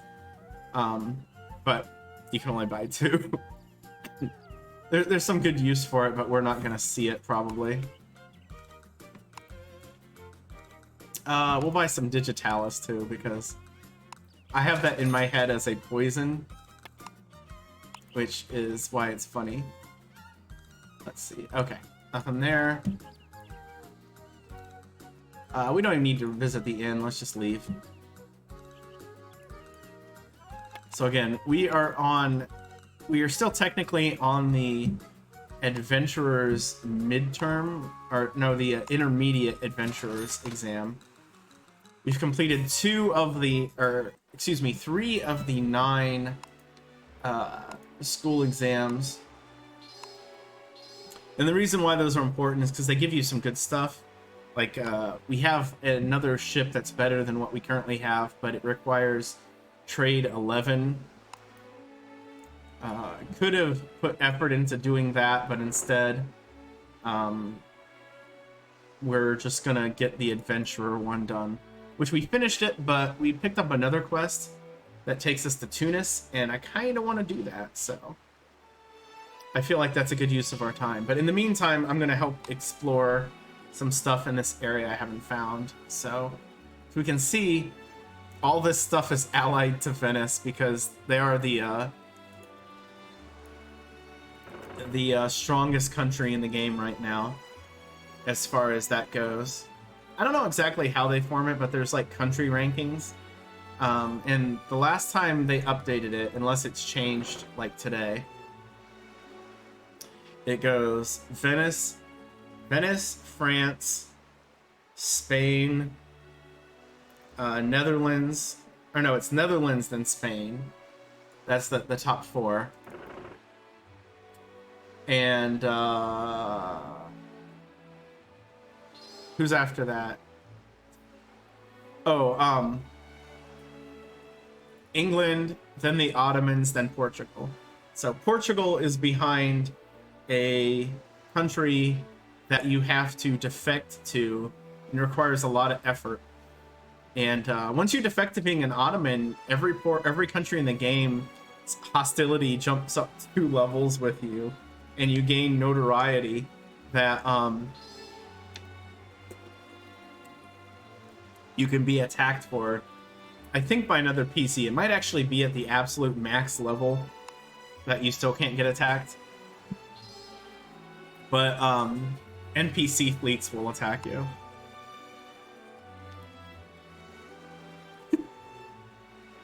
You think so? It's a thought in the back of my head that it would be fun to do.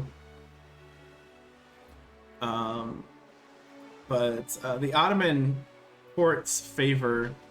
I should probably get a little closer to land because I don't exactly know where Naples is on this map. We're not even in the zone yet.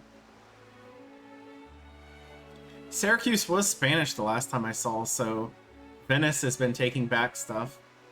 And it's weird they show all these ports. There's also a port here. But we're not going to go that far. We're going to hit Naples, Syracuse, and then hit Tunis, which is, if you know where Tunis is in the world, that's not too hard to find.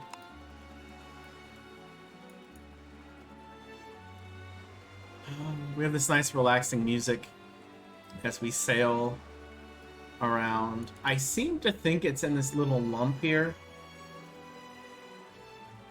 Or I guess you can see it on the smaller map, maybe because clouds are blocking it.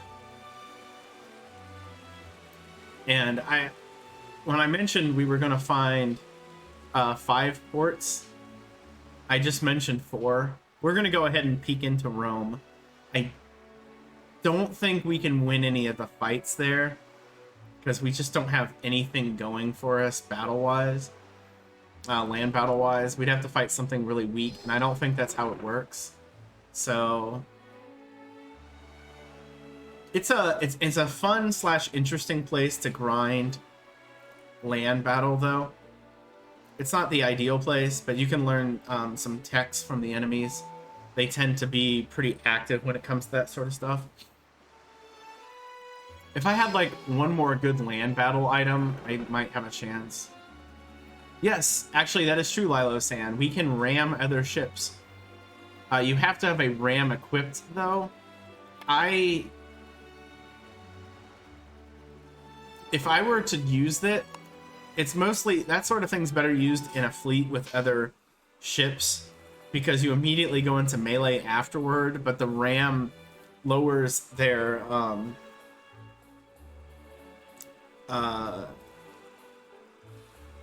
armor, or their durability. So if you got them mostly killed and then you ram them, you can just sink the ship immediately. I think. It's been a little while since I've done anything like that. Okay. And we have discovered Naples. Hooray, Naples. And, oh wait, that's the wrong place to go. I wanted to go there. I looked at the map wrong. Naples is like Genoa. It's not quite as strong as a country, because Genoa's got, it's like its own city-state. Well, no, you can't take any prisoners anyway, unfortunately. And again, this isn't the Pirates game where you can steal ships and grab crew just by attacking people and, like, go up the ladder. We have discovered Rome. And we see the entire map of Rome. Oh wait, this is the map up here. We start this right next to the Colosseum. These carriages didn't used to exist. This is something they added. You used to have to come from here and see all of this stuff, which doesn't really do anything. Most of the cities behind cities are like this.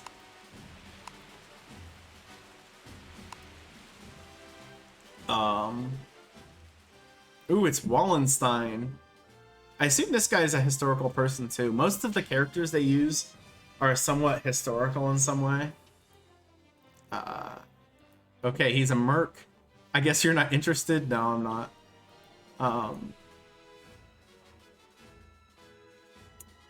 I do not need an explanation. You must want this pretty bad.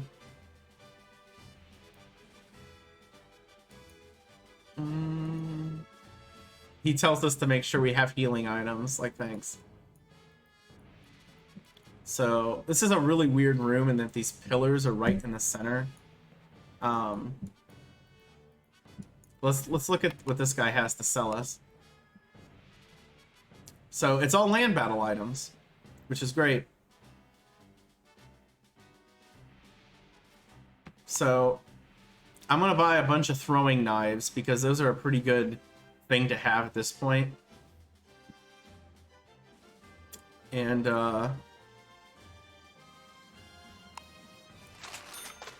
that's it.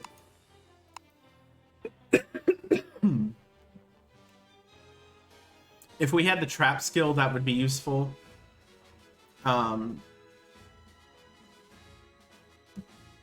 Which set of wings did I get? I have the kite's wings. So we'll grab like 20 more of them. We're not gonna go too crazy with it. We have medication, which is a higher rank than ointments. And we have antidote, which I don't see here. Berserker is something you'd use on them that can be useful. Like, oh, here's the antidote. You know, I'll grab more of those when I need them. So let's go ahead and register. You have to... You can only have 4 land battle items, so you have to, like, register them beforehand. There's no point in dying for power. If you want to be strong so as to live, then I can help you. I don't know what that means. And here's what you can do with Roman coins. Land battle attack item award, recovery item, land battle standard award, advanced award, meat cooking award. Like, they all have stuff that I think is somewhat randomized. Significant bond, I don't know what that is. Eastern goods, various weapons, helmet, master craftsman goods, like merchant advanced award. I think the advanced awards are actually a card that you get for a job, so we'll get a lot of Roman coins later.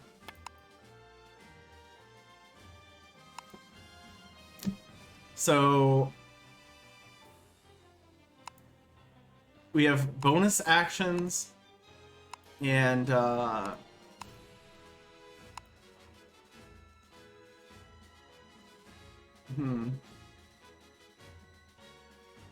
want something that has less difficulty. Let's try this. Yes. This does have a loot box mechanism to it. It's not... Oh, I hit the wrong button. It tends to be like a lot of free-to-play things. Oh, I don't... That's not what I meant to do. Okay, good. I have a backup item. That's important. Let's go ahead and try this. With my one person. I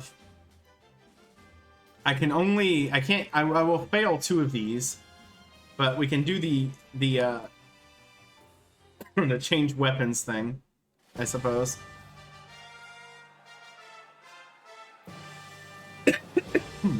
Here we go.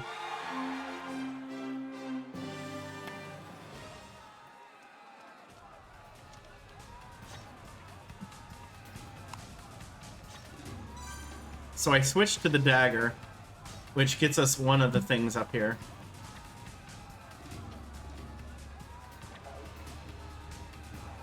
Of course, I switched to a weaker weapon and now I'm stuck with it. That's not the smartest move. Now, if you have the same weapon in both spots, that's not too bad.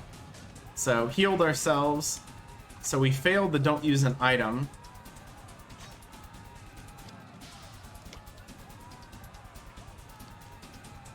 Okay, so I guess this isn't too bad at all. The victory music's kind of large. So we gained 6 battle fame, and it must be scaled to our level. So there we go. And we gained 28 Roman coins. Well, that one wasn't. Yeah, that wasn't difficult at all. So I'm not gonna chill too much in here because I'm not on a battle thing. But I'm curious to see what this is. So we'll buy one land battle recovery item. Was there anything else there that was like 10? No, that was it. Okay. And what is here, I think, is somewhat randomized too. Like per day, it changes. So, all right, we got some analeptic. What does that do? Revives a character. That would be good if I was with other people, but I'm not. So we're gonna sell it and just get rid of it. So hey, 10,000. We made some money, right? So that could be a whole like another day project. Just grinding land battle stuff in there. Now, for at least as long as I had a sword equipped, it did increase our sword play skill. That'll be very important later on.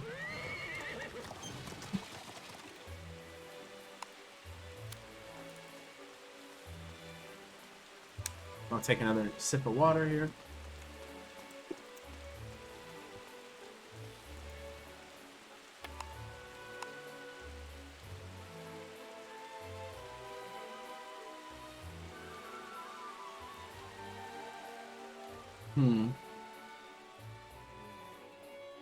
Secret medication is the highest rank healing item, but I'm not gonna worry about that yet.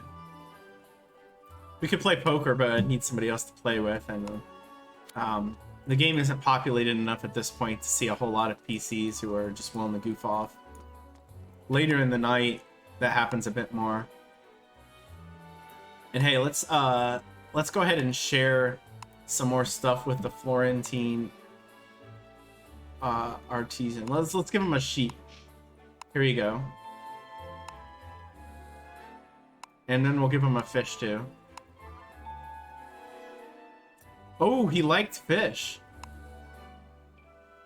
So I got bonus points because of the fish. Like daily they are not daily, but like weekly they randomly like one thing. And you can find it in some ways, but then a lot of times I think it's just what I did, which is getting lucky. So we're going to... Unfortunately, this town doesn't have anything close to the western side. You have to walk quite a bit. I say unfortunately, these warps used to do it, you would have to go to the port and then leave. And I would do that sometimes.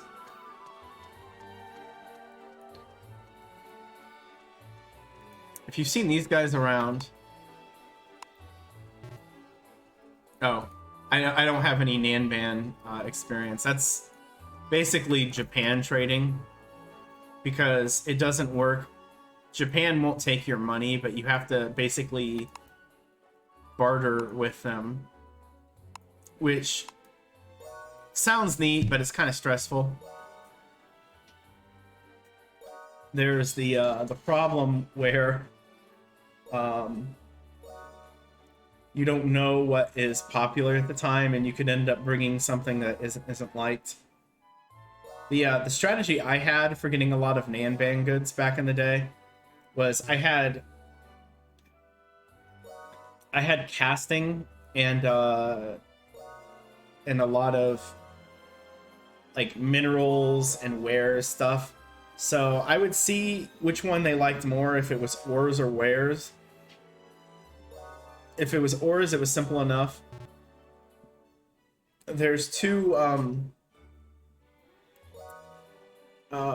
I can't remember what the island is called. Oh, Borneo. There's Brunei and another port. I think it's Kuching.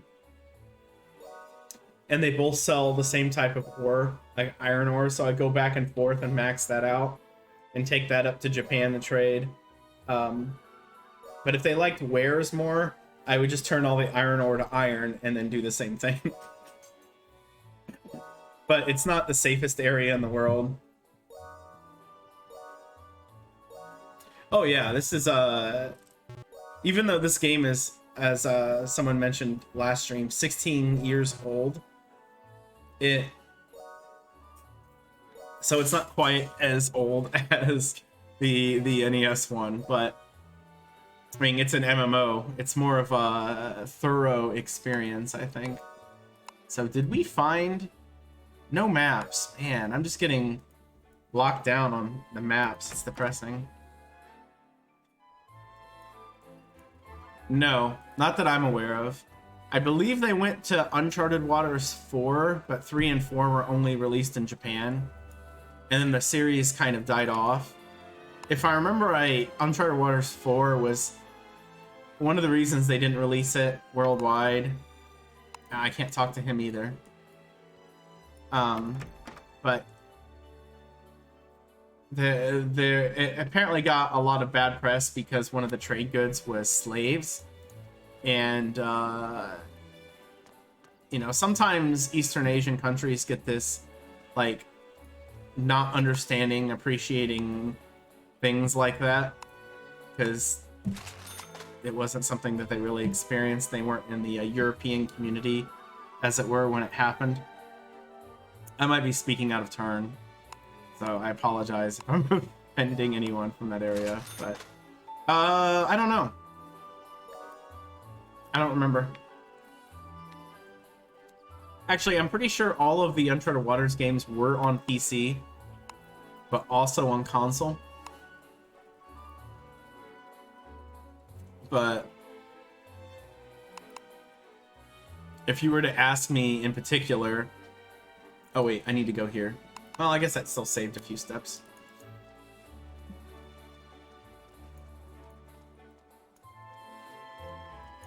Oh, here it is.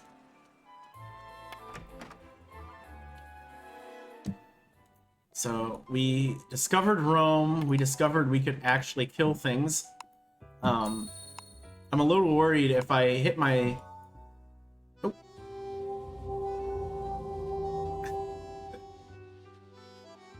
The folklore thing. Yeah,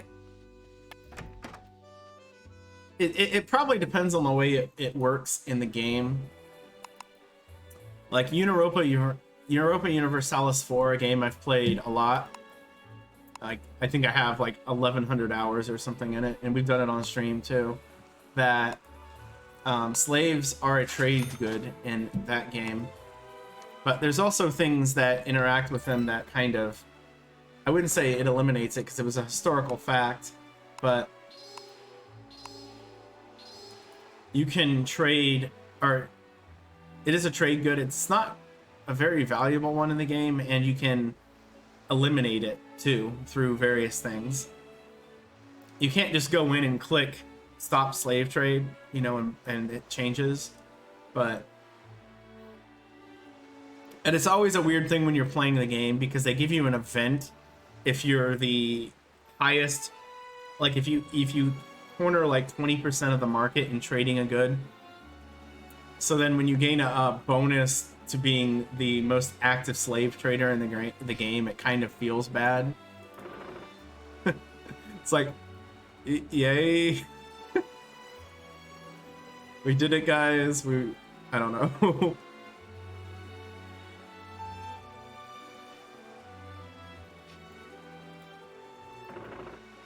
So I'm wondering, do I... You know, I could discover another port real quick while I'm doing this. You know, I think I'll wait. I've already went quite a way off of the path here. But let's we're gonna go ahead and pull up here in Syracuse. Syracuse is a fun city because there is the easiest dungeon in the game is in Syracuse. All right, thank you, Lilo-san, for the redemption. Gambari gambari senpai. Gambari gambari senpai. Appreciate the support. It's always nice to see. And we found Syracuse. When this game first launched, it was called Syracusa. And I think everyone assumed that's how it should be pronounced, but then they changed it back. Apparently, so I don't know. There we go. We're slightly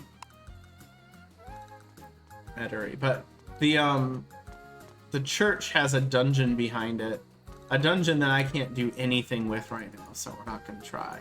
But I don't need to go that much further, honestly, to be able to do it. It's very easy, and dungeons, they're just land battle areas. Thank you for the 69 bits, Lilo. Again, it is very much appreciated, and maybe, again, I'll probably come back here at some point. That noise is so creepy in my ears. It's like shuddering hearing it. Mandrake. Really expensive mandrake. So, luxury skill rank 2. Now we can buy 40 of an item. We'll buy the pickles next. They're also a luxury good. And when it says luxuries, you might think that means like, oh, like gold, and no. It means luxuries as in luxury food items. So we'll eventually spend some time in the dungeon. Again, it's not super tricky. The Syracuse dungeon has a total of 5 floors, but you can only unlock the first 2 initially. Yes, so what this game calls luxury food are walnuts and pickles so far. Raisins are also a very popular one.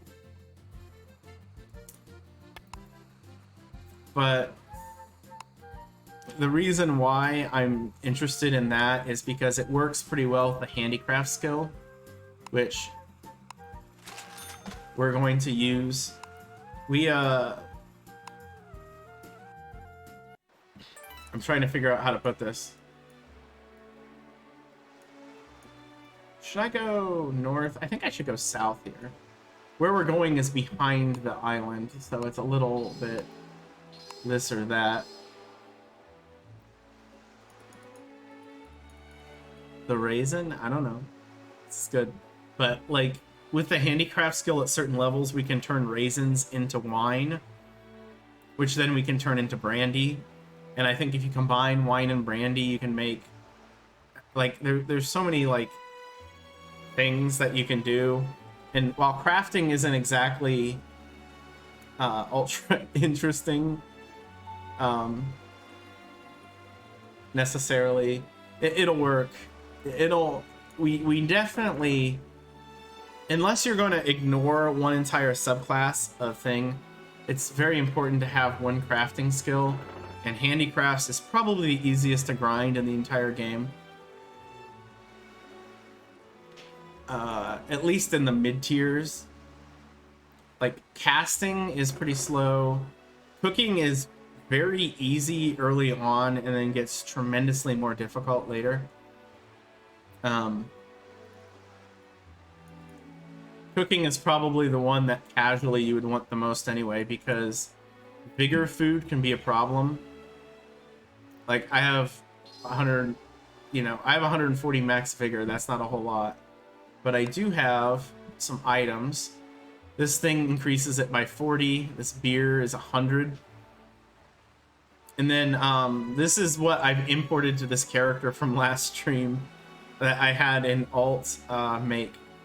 So plus I got 400 of it, so I don't need to worry about it, because it's a gigantic nagging factor in the game that makes you go back to ports a lot, very specifically when you're doing naval battle. So I don't need to worry about it.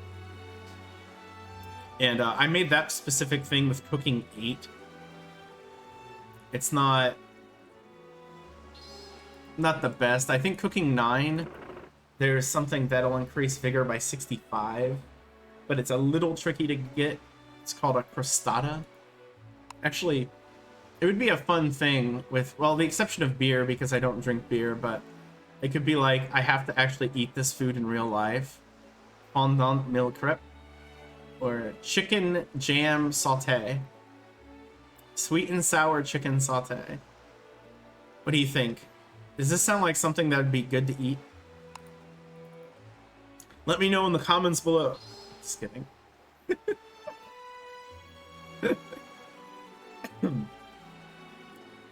The old tricky YouTube trick where you ask a question in the title of your stream. Something like, can this grapefruit actually find Sagres today? Because it took us so long last time. So we are at Tunis. There's going to be some unique things about Tunis, but remind me, where do I need to go? Tunis is Rest House Master. So I guess it doesn't matter where we land. That's right, I got to do it this way. And we found Tunis. Tunis is like Genoa and Naples in that it's kind of a mega city.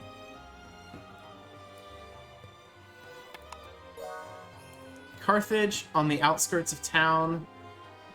So I have to talk to the scholar,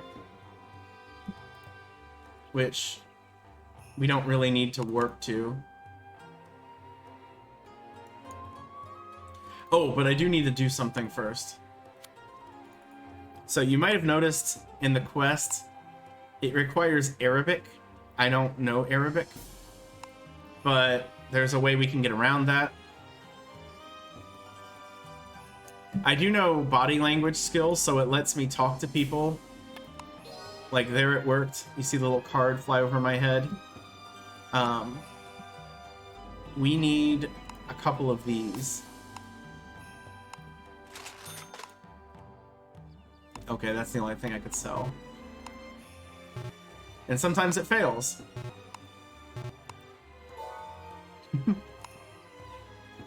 Oh, medicine is on a huge rise. Well, unfortunately, I didn't buy any medicine. Oh.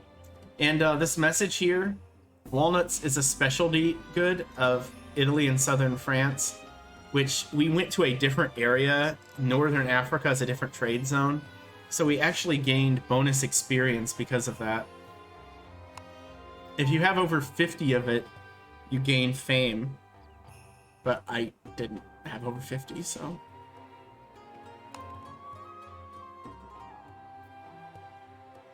Alright, we'll just buy... This port doesn't have a whole lot of fancy stuff in it. This Tyrian purple can be really good to trade later, but if you have the dye skill, but we might not ever get it. I'm gonna check all of the places here because Tunis isn't a place I come back to casually. Or you know what? Nah, never mind. I changed my mind. I don't have any skill slots really available right now. So, how do you grind money as a merchant? The trade routes are pretty easily memorized, but you can also find, like, something doesn't sell well. And you want to do a route that takes advantage of the skills that you have. Like, I have alcohol trading and luxuries trading. So... basically, places like North and Western France, mostly Western France, is really good for me. Because, like, Bordeaux has raisins and wine and brandy. It has a ton of that stuff. But finding good trade routes is good too. So, another rule, Arabian countries do not have alcohol. You cannot sell alcohol in them. It's completely banned. Instead, we have hookah. So that's how we recover stuff. And instead of getting drunk, we feel sick. They changed it. So I don't know how accurate that is to the true experience of using hookah, but there you go.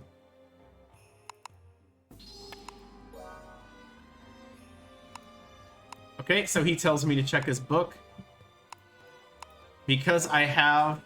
Oh, there we go. So we have the information we need, but we're still going to check the things for more maps. Because again, we need Archaeology 4 at some point to do the final. Although there's actually multiple finals, I think, with this, but this is the easiest one for us to do. Because we don't have biology and we just picked up geography and haven't done anything with it. I think we'd have to grind geography to like rank 4 or 5 for that final, which doesn't sound appealing, so. But to raise the unlock skill, we have to actually use it. Which so far we haven't really done anything with. There's kind of an ideal place to grind early archaeology that we haven't touched yet. But we'll see. I want to do more with this, but we might end up trying to go a different route on the next stream. Or we might even transition to it on this one. We still have a couple hours left.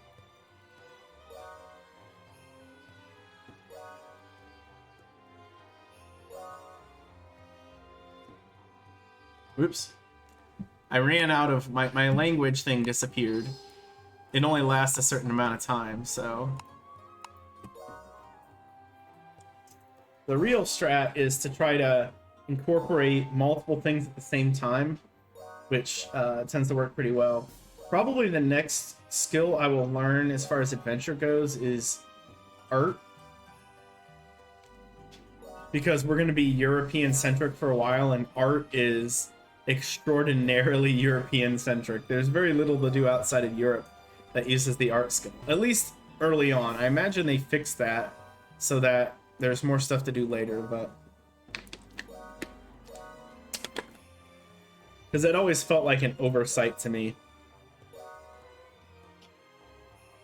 The appraisal stuff's pretty good because most of the stuff you find with appraisal will give you an item as well. Like, for example, you can find a torque that increases biology, and items are really good because they usually increase your stats. Did we find... No maps? Man, we are striking out. I mean, I don't know if that's bad luck or if that's just how it is. So, near animal bones, the outskirts of Tunis. Alright. Let's just do this. Warp. Back to the trading goods thing, Lilo. I will tell you that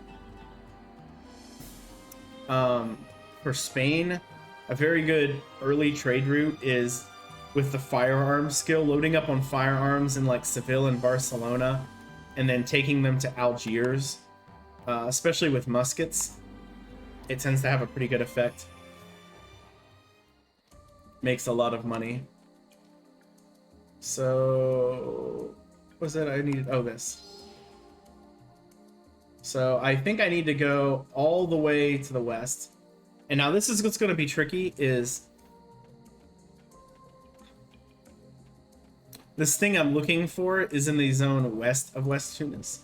Yep, weapons trader. It's pretty profitable, but every country has something like that. Like with luxury goods, I could load up on a bunch of walnuts and take them to Tunis and make a decent amount of money and experience, but it's not going to be on the level of firearms. Those just sell really well.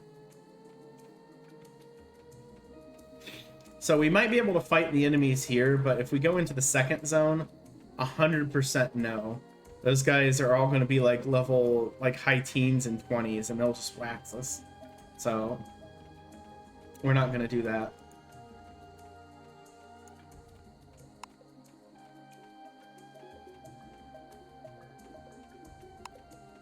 I can get rid of this map. Oh, hold on.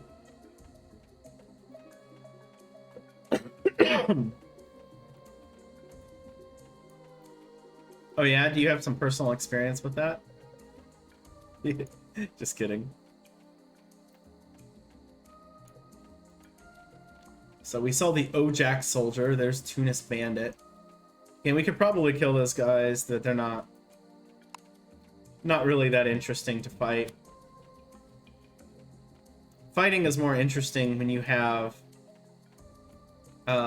overwhelming gear and goods.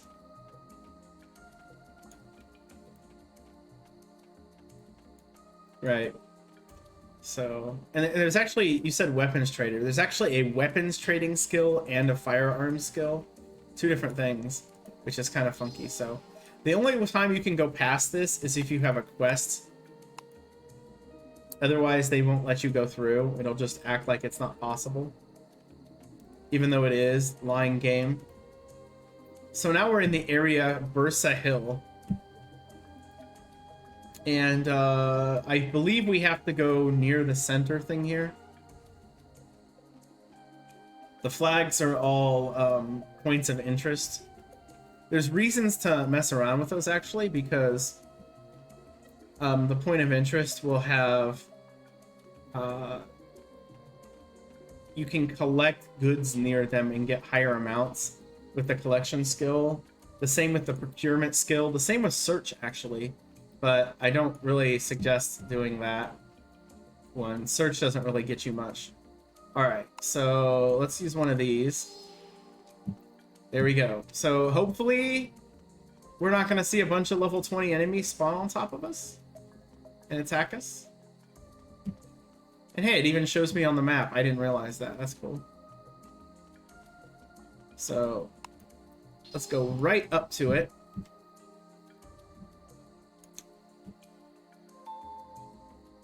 And fail it.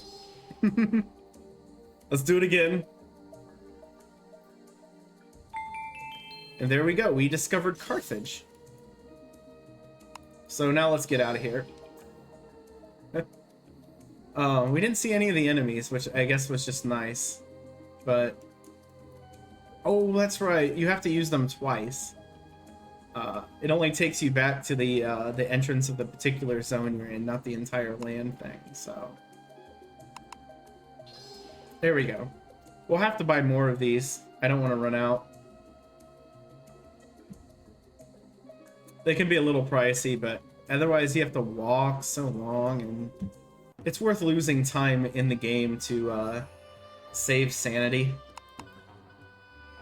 of, you know, walking around sometimes. So, oh, this way.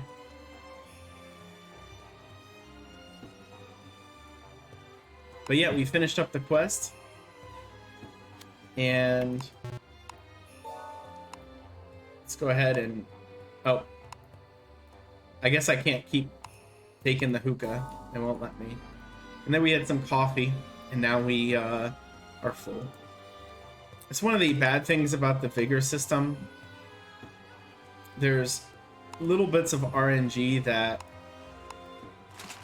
just kind of are designed to be frustrating. You know, the randomness of getting drunk, which won't let you drink alcohol anymore, and you have to pick one of the like, it's usually milk in most towns. Here it's coffee. I'm pretty sure it's not milk in India either. This game does a reasonably good job of actually marking prohibitions correctly. Like, you don't see alcohol in the Muslim countries because it was banned. I'm sure people still drank it somewhere, you know, but you can't just go up and buy some.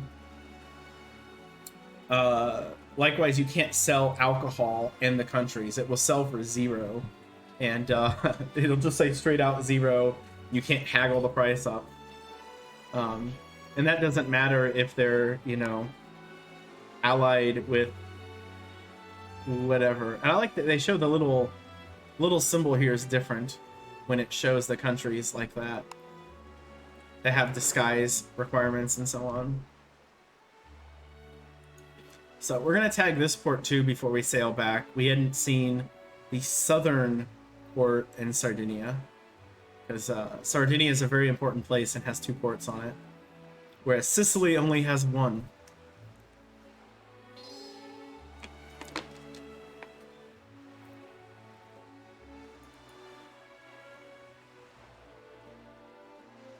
$0 feels like a dev shortcut.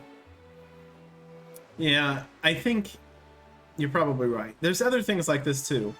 You cannot sell cattle or anything that you can make from cattle, like beef, in India, in any of the Indian ports. That also will just sell $0. And I think some of the Southeastern Asian ports have prohibitions on alcohol too. And we discovered Cagliari. I don't know how to pronounce this one very well either. I always called it Caligari, but I know that's not right. We'll put in our 6,000.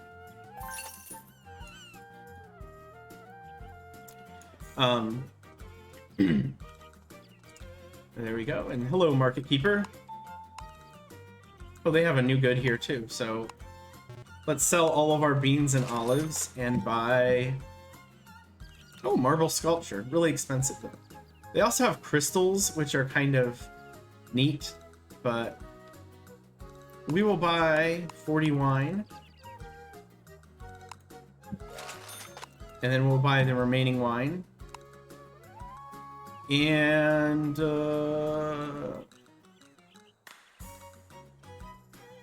olive oil and goats. I'm pretty sure the place I'm going next sells fish. And I'm pretty sure that they won't buy the wine. So no reason to load up. What is today's goal? Basically to do as many school quests as we can. We've completed 3. Once we return, it'll be 4. And then we'll see. I could just go heavy in on the adventuring. And because I can't do the adventure final yet, because I don't have the skills for it. But we might not. We might switch over and do some of the lower level battle ones. But I kind of have it in my head to only do battle, like, just make one whole stream of it. Excuse me.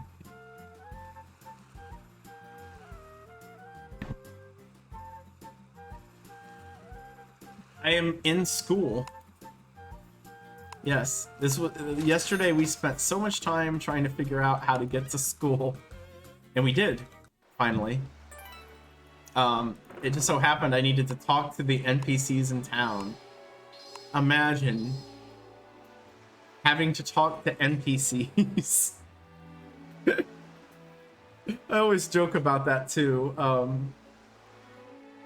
When that's like a blocking factor for people being able to progress in games, just because they didn't talk to people. Who was I? Oh, I was watching Little Inari's stream yesterday, and he didn't know what to do and had to just talk to people, I think. Actually, that's not true. That's a that is a misrepresentation. But yeah, so we're done over here. We've discovered almost every port in this area. There is one right about here, which is Algiers, that we're going to try to stop in. I think I have enough disguise, but that one is Ottoman territory, so it never isn't Ottoman.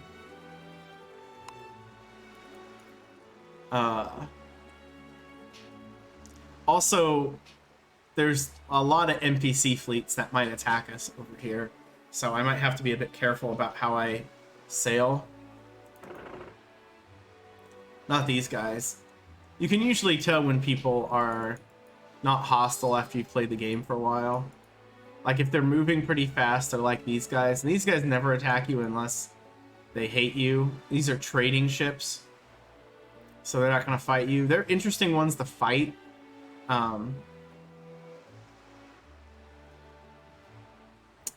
Oh, are you talking about the Z2 Discord, Lilo? I think I peeked at it, but I don't remember. Now this, on the other hand, Barbary pirates. No, thank you. I'm American. We actually fought a war against the Barbary pirates. I don't remember if it was Libya or Algiers, but there is an official war that America fought against North African countries because they kept pirating us. Oh, okay. I mean, Schmitty's here. The interesting spices comment I kind of ignored, but he can tell you what I kind of think about Galaxy Brain puzzles. We have the like he's been doing speedruns of Might and Magic 2, and I played that game, or I'm the one that got him to play the game actually, and there are puzzles in there that require you to do things that don't make sense to finish. Like the one that requires you to do a meta strat that makes no sense, but it takes advantage of a gameplay mechanic.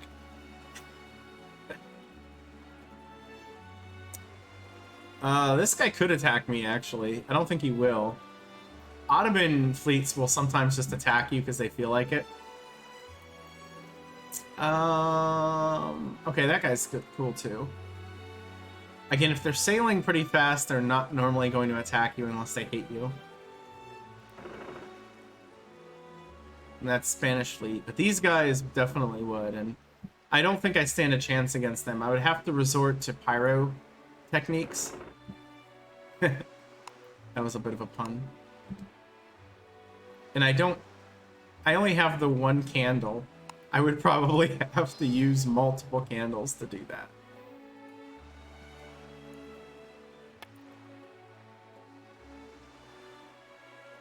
And Algiers.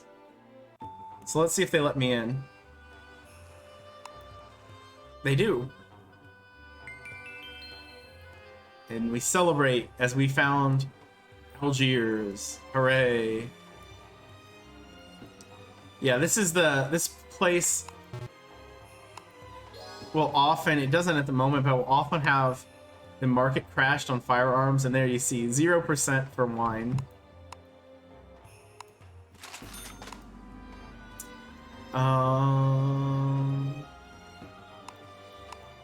Nothing that I get any sort of big bonus off of, so we'll just go with that.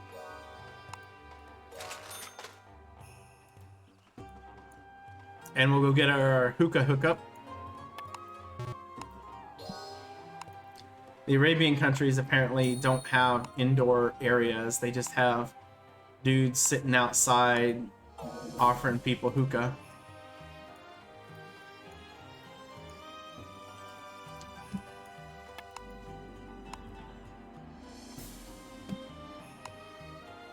But yeah, the thing about ROM hacks in general is I feel like you need to make them kind of similar to the real game. If you go too crazy, I think you lose some of the initial interest, and people are playing the ROM hack because they like the original game. I don't think it's common that people play ROM hacks for games that they wouldn't play the vanilla version of. Granted, I'm somebody who plays the Dragon Warrior randomizer, and I don't want to play the vanilla game at all.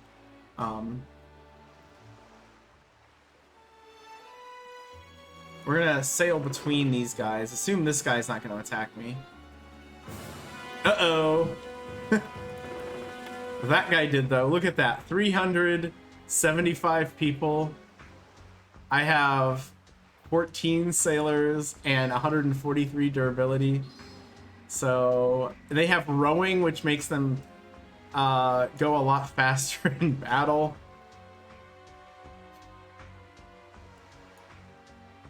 So, oh, you know what? Let's use the rescue skill and the repair skill. And that's all I could repair because I didn't have a lot of lumber on board. So there we go. We out of here. Hopefully we don't get shot again on our way out.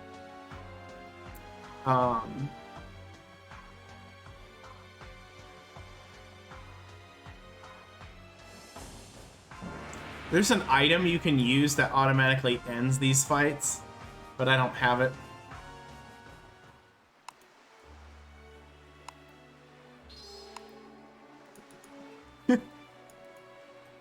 Thank you, Schmitty. Yeah, we ran out of lumber, so can't fully repair, but that gives us a chance to, you know, work on our repair skill, which is always good to have at a higher level. It's currently 18. And we got to rescue a couple people. We got that at 32.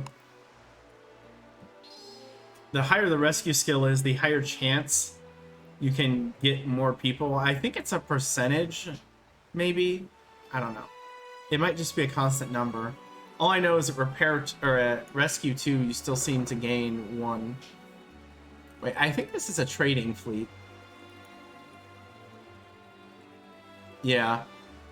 They're not going to attack me. They're armed, but they're a merchant fleet.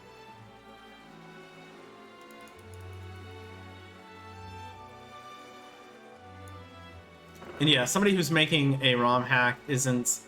They're doing it for whatever reason they have. It's not necessarily to have everyone play the game. Because they know, like, you're lucky if you make a ROM hack that 1% of the people who initially played the game will play your ROM hack. I suppose so.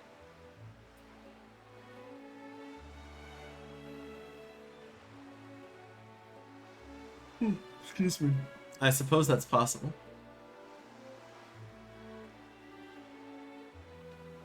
Now, I could make other countries hate me if I really wanted to, but it's only negative.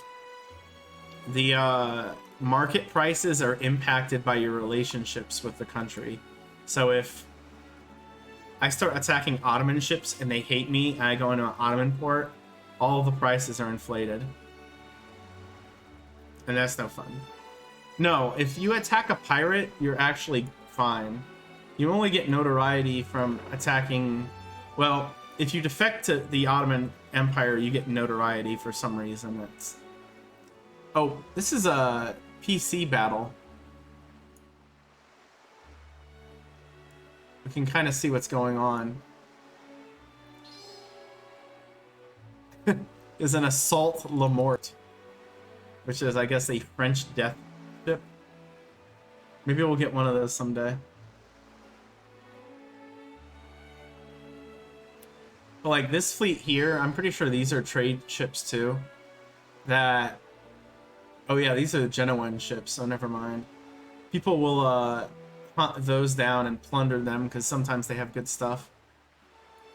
What's this ship? Look at that. Roman galley.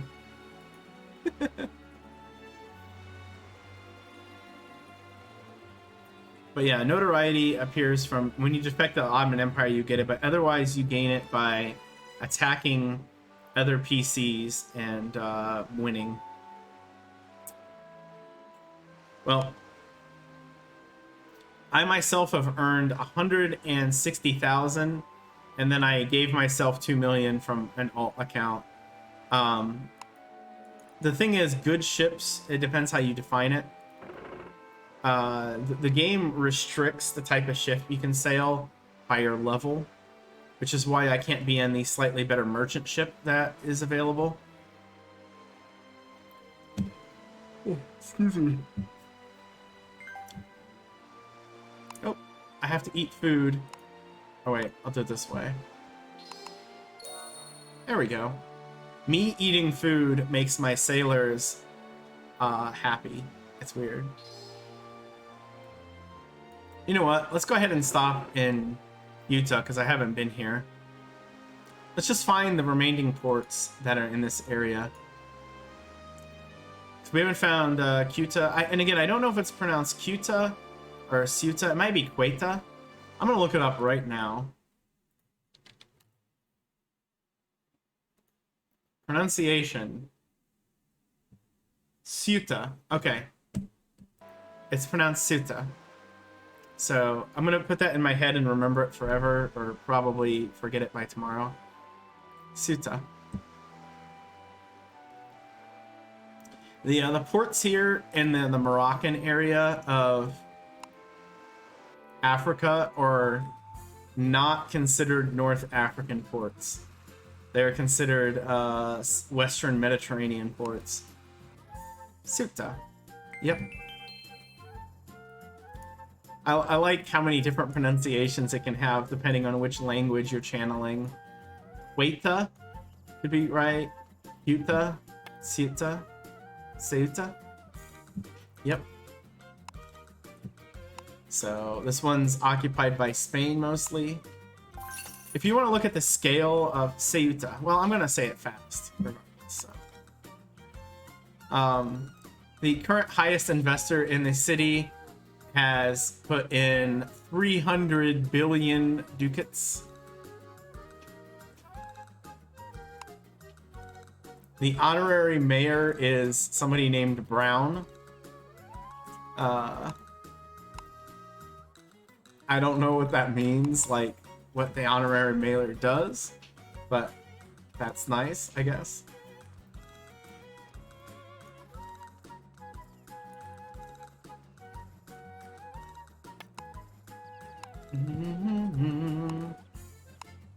So because this is like a westernized city, we get to actually sell alcohol here and stuff. Which, if I remember right, I think this city is still part of Spain. Right.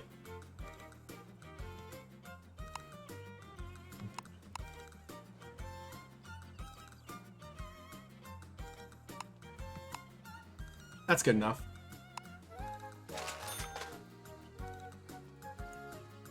Ceuta. The one that we are in.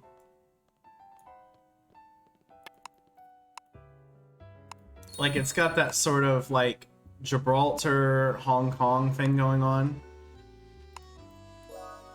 It's part of the United Kingdom? I know Gibraltar is, but I thought Ceuta was something else. Gibraltar, which literally is only part of the United Kingdom, basically is a troll to Spain because... Which is funny, I think at some point there was a revolt to try to take it back, and it, like, failed in kind of a very sad way. Like, Spain at any point should be able to take over Gibraltar. And somehow failed. There we go. So we're gonna stop in Seville. Ceuta is Spanish. See, I thought it was. Like, I was saying that with a fairly strong level of confidence. Yeah. But Gibraltar, you know, right here on the map, or right here, like, it has like 80 people that live there because it's not something you live in, it's just like a little port. Like a little fortress. It's still owned by the United Kingdom. They should sell it. Well, I'm sure there's some practical use for it, but England as a country is... Honestly, it's interesting because occasionally I listen to some podcast stuff from some English people who very much don't like the United Kingdom and just want it to be dissolved.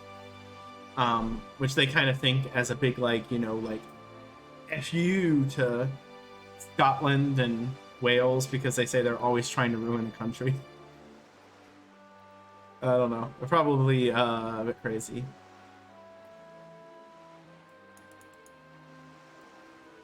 Henry the Navigator when Portugal tried to conquer Ceuta. But isn't that a an English fellow? Henry? That sounds like an English name to me.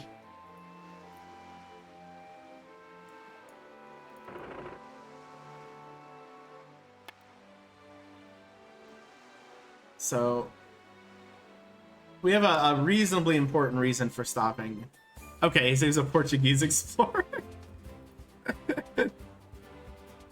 Look, there goes the moon. Splash. Sorry, that was a little loud. I noticed that yesterday. That's how fast the game rose. The moon just goes.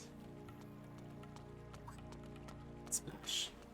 Also, discoveries. Do I have any other discovery I can turn in? I have the historical relic I found, right? The ancient silver. So if I find somebody that will accept historical relics, it's a good idea to trade them in there. Again, there are all of the various nobles, the leaders. Yeah, I would think that would be like Diaz. Is he Portuguese? Spanish?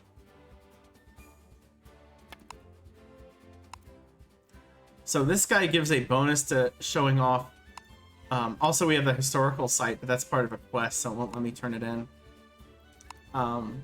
Port settlement, we have 10 new ports. Or, I guess 9, because we can't turn in Seville.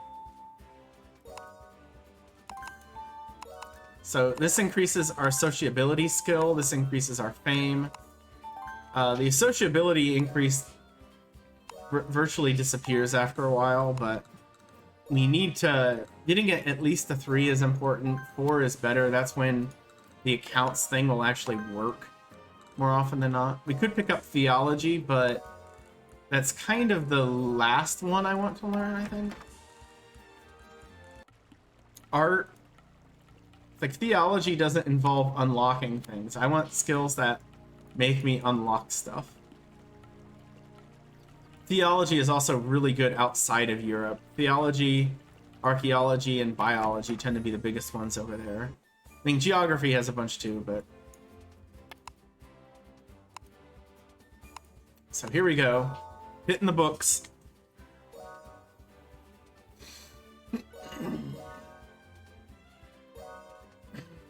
Language skills? Oh, these are adventurer knowledge skills. Like, you have to have a certain expertise in archaeology to be able to discover things. And I keep trying to find maps, and I can't. But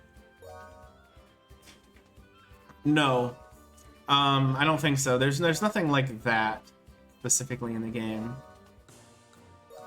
But there's a lot of stuff that you can find across the world that, you know, like the first game talks about Prester John a lot. You can do Prester John stuff here. Hey, Eat. Nope, we have not beat the game. We are about to turn in our 4th school exam. There's 9 total. We've done 2 of the 3 merchant ones, and we have the 2nd adventure one done. I just haven't went back. If anyone were to play this, I would suggest getting to the school as quickly as possible and doing the quests there. Because, 1, you can do 2 at a time, which is really nice. And, the other reason is that the exams give you some nice stuff that you can't get anywhere else. So we get no maps. No maps again. Oh, there's a lot of historical stuff with this. But it is a bit, what's the word? Anachronistic. They compress time a lot in this game. I have a, this is answering what you asked, Synthpop. Like, I have a title here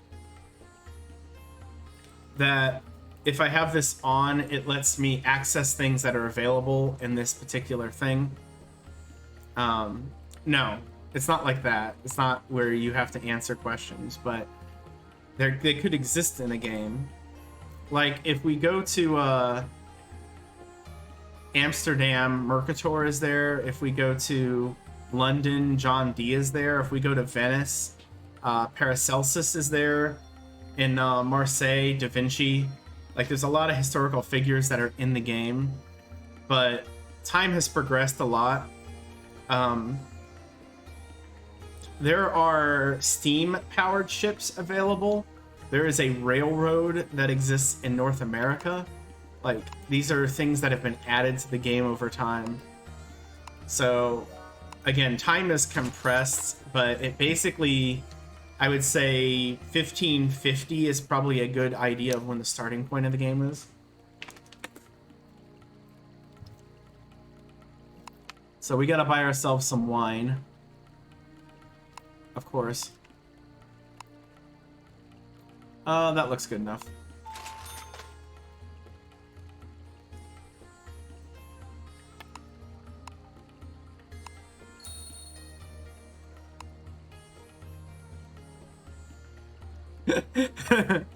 Super inflated GPU prices in game anytime now.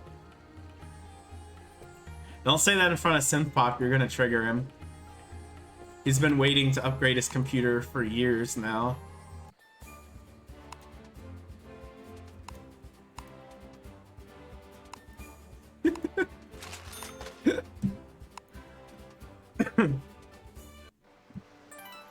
And so I'm gonna find the last port that's kind of in the mainland over here,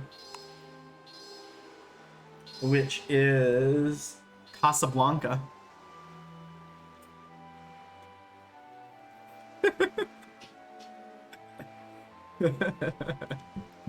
Just a second here. There we go. Lilo San asked anyone who wants GPUs at non-inflated prices to ping him, so I had to ping him. Even though I don't even know what that is exactly, like a graphics card maybe? Something. I should know more about computers. I should really put the effort into learning these things.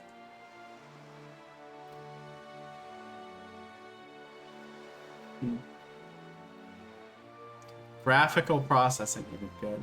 I could get attacked by these guys. I'm kind of playing it loose, but we've gained 1 trade level. No, we've gained a bunch of trade levels today, and a couple adventure levels. I don't, but I appreciate the thought.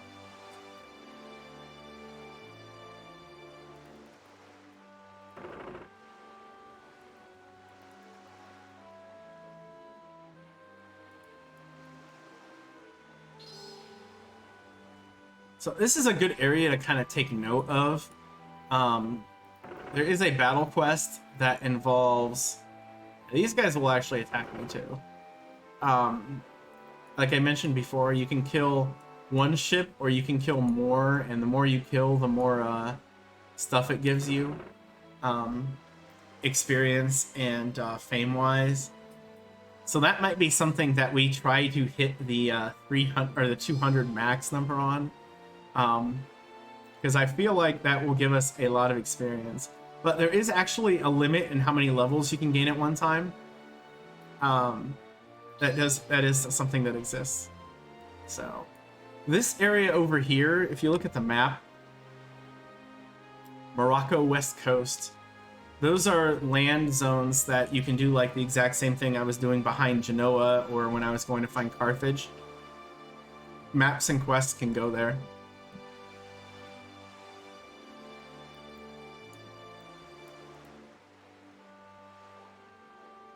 Nice.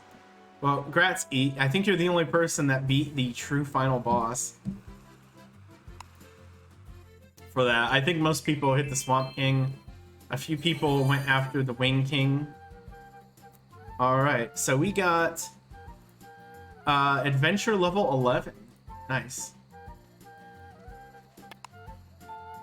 Casablanca is kind of as interesting as Ceuta, which is not super interesting. I believe part of the expectation is that you keep looping in there and get like everything you can possibly get. But yeah, I believe you. I never did go back and beat it. I got distracted by the May of Koei stuff. Let's just buy everything but the ambergris. Yep, a high-grade fragrance made from the digestive system of the sperm whale. No, thank you.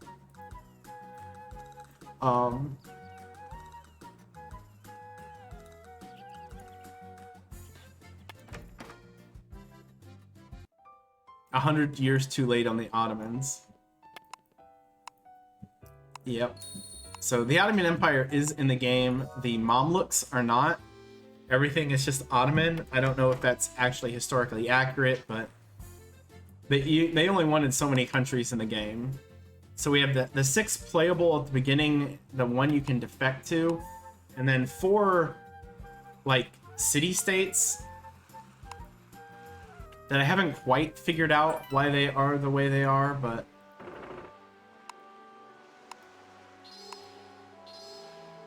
so Synthbop is an early medievalist, not one of those might as well be a Renaissancist Heppel. So, okay. I will not bother translating that. But, something else I mentioned before that I haven't done anything with yet. Rank. We are the base rank. There are weird ways to increase your rank, but fame is a big part of it, but it's not everything. You can do it by unique exploration, things that you discover. So discovering every unique thing possible will get you additional ranks. So doing a whole bunch of adventure is good along those lines. Also, we didn't bother finding Madeira, and then Las Palmas is over here, and Arguin is over here, I think. And Azores is over here, but Las Palmas, Arguin, and the Azores are in hostile waters. And I don't want to do that. I'm a baby. I don't want to sail in those areas. Although Arguin is for like 10 seconds, so unless somebody is specifically waiting there, you know. Which is unfortunate, because Arguin is a great place for Madeira to Arguin trade route. Works out really well. Yes, we're named Pamplemousse. That is the French word for grapefruit. So we are a sailing grapefruit. I like the word. I guess that's all I could say for the reason why I used it. There are other ways to raise your rank, though, with the kingdom. Again, you can do it through trade, which is probably the best way to do it. And it goes by total number or total dollar amount invested. It has the most ability to go up, but then it also just costs you money, so not really that great.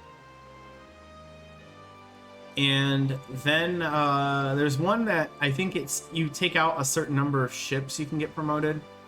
And then on top of that, there's some specialty royalty missions you can do too, that involve battle and other stuff. Very likely, the killing ships one is a very high number, and it's only if it gives you full experience. It's not worth worrying about, I think. So we've made it back to Sagres, our school town.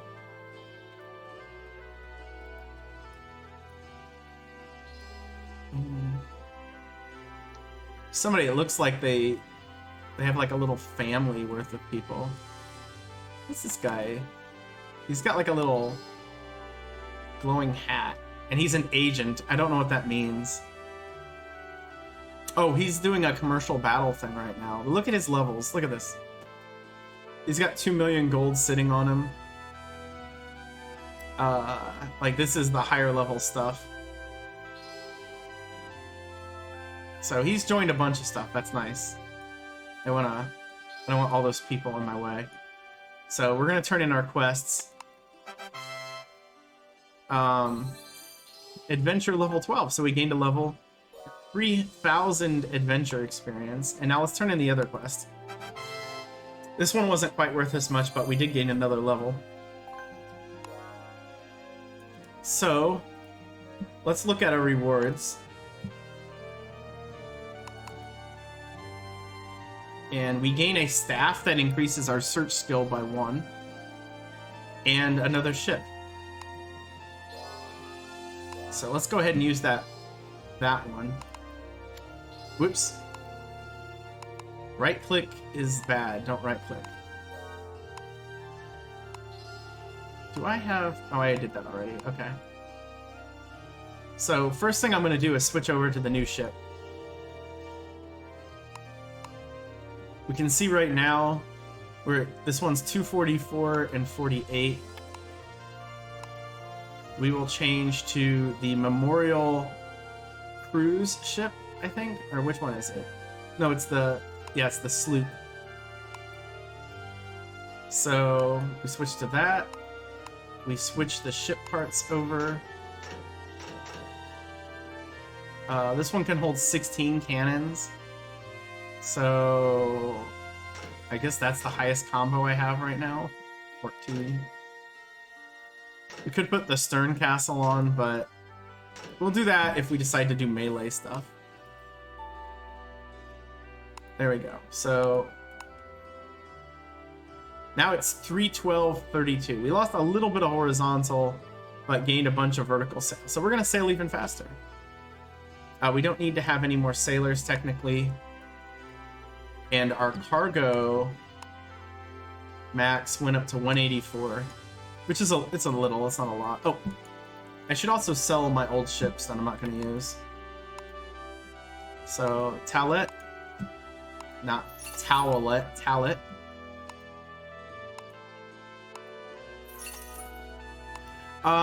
This ship only has 2 slots.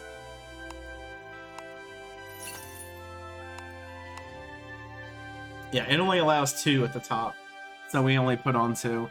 If I decide to fight, I will take this one off and put on this one, because turn speed is a pretty important stat for battle. Especially the way that battle works in this game.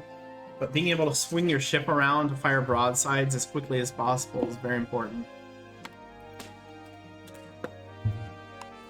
It's why the steering skill is a battle skill. So, I also need to get rid of some stuff, because I'm almost out of space. Goodbye, telescope. We'll get rid of the dagger too. This thing we're not going to use for anything. So we might keep this one around. Let's see.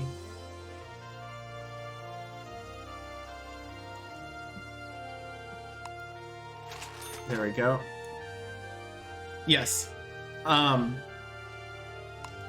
Your levels impact the amount of skills you can have.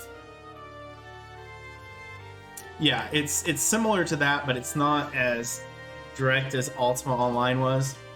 I'm actually familiar with that one, although I learned more about it than I actually played it. I'm so bad at that game. Right now I can have 24 skills. The last time I got skills, it was locked at 22, but I've gained some since I've gained levels. The amount of skills you can access, I think it increases every 2 levels up to a point, and then it's every 5 levels, and then at some point it's every 10 levels. And that's combined. It's not like in each one of them. So I'm combined level 25. So I either will gain another skill in the next level, or it'll be like 5. I don't remember exactly what it is. And then it will just, you know, get to be even more beyond that. So I have my skills planned out that I want for this character and my alts. And I have too many because they both have like 45. Now granted, I actually have skills I'm not required to have on right now.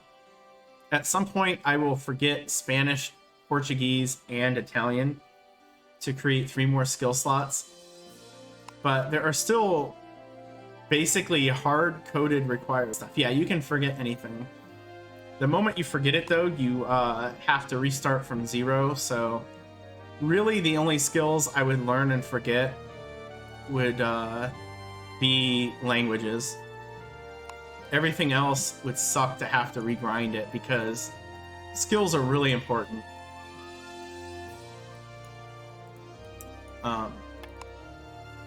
Also, I want to check something really quick. So, have we begun a hunt? Yeah. Let's see if we can do any of this. Now,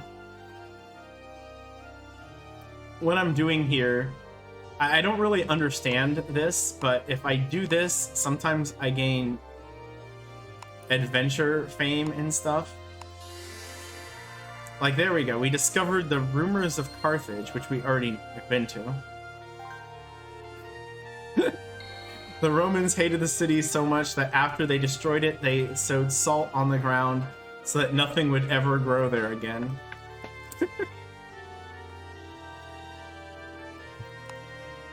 A little bit spiteful. So, Gathago delenda est. There we did again. I always just merge all of the things. Oh, and we got it. We updated it again. We got another Fargo. Okay, that makes more sense. Carthage tried numerous times to gain control of the nearby island of Sicily, but in the end was unable to gain the entire island. Ironically, it was Sicily that proved the impetus for the Punic Wars, which ended in the destruction of Carthage. So, since I only have one of these, I don't want to continue combining them because the odds that it'll work will go down. But we gained some fame. Eventually, we combine enough clues and we find the big treasure hunt we're looking for. But there's absolutely no way I'll be able to do it at my current level, so I don't know. Okay. So, let's see what other quests we have here. Nothing good there. Cattles, hazelnuts, mustard, two-handed swords.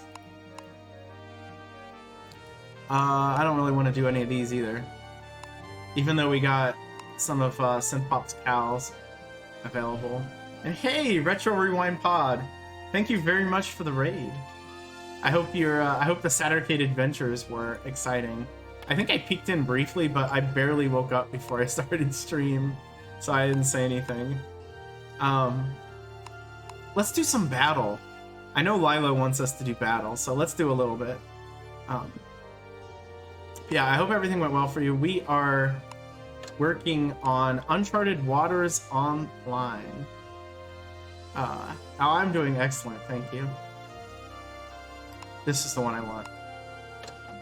So, it requires us that we do a couple of these quests before anything else will pop up. Oh no, I don't want to do that. I talked to the wrong person. But now that we have overwhelming power, we can actually fight the things.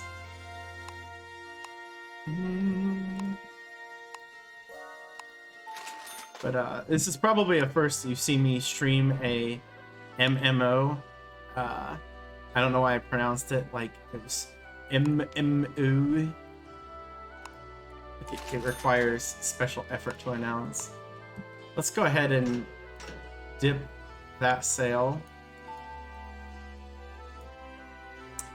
And yeah, just in time for me to actually fight something.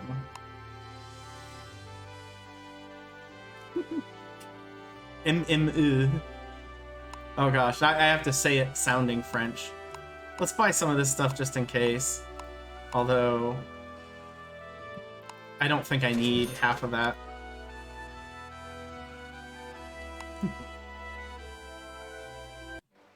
So hello everybody who has come over from Retro Stream. If you don't know me, I'm Aaron to you too. I pretty much, I don't know, there's no good description for what I do. But currently we're in my May of Koei, where we are playing various Koei games, and part of this is the Uncharted Waters Online experience. This technically happens in May, but I pretty much do it whenever I want to do it. Yes, the plan is to do it shortly after 2 o'clock, so should be no problem to play Genghis Khan 2.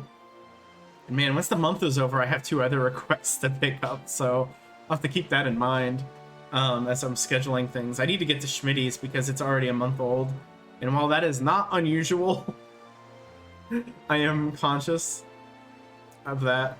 Well, I imagine it's not the worst thing if I start without you, but especially a game like that, I feel like it's going to be pretty random how it works out. Anyway, these battle things, you get ambushed. Here we go. I was going to say you get ambushed by them, so you just have to sail around in the area until you find the thing. So thank you for the good luck. Let's see if we can do some damage to this guy. Hi, Lilo. Thank you for the 2 bits. Very important to search in 2 multiples to Aaron. Yes.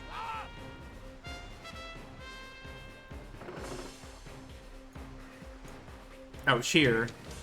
Well, that too. Although, it's just, yeah, the even numbers are what's important in life, I think.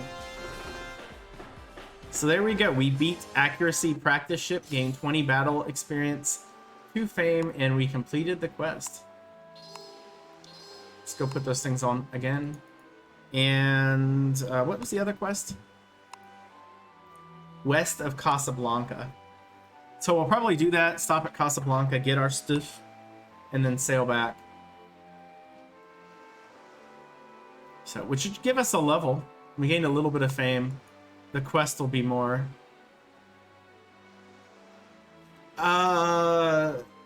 I mean, a lot of the things out here are technically pirates, but we are in school, so we have to be learned on how to fight. Which again, I have a ship way beyond what the enemies I'm fighting, so it's kind of cheating. But not really. It doesn't matter. You can go to school at any point.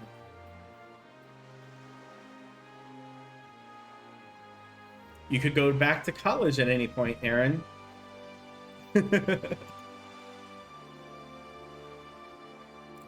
So So we'll see. We'll be west of Casablanca here. See if we can proc this one. 2. Again, they will, even with the caution skill on, if you have a quest and you're in the zone, they'll ambush you. There are rare cases where you can see the enemies on screen, but that usually is like land battle or storyline, country storyline events. Fix my glasses. I could fight these guys too, but I really want to do quests in battle right now until I can get a card to actually pick up some of the job skills. Well, thank you for the lurk, Retro. I hope you have a good rest of the day. Thanks again for the raid, and I hope to see you again soon. Peace.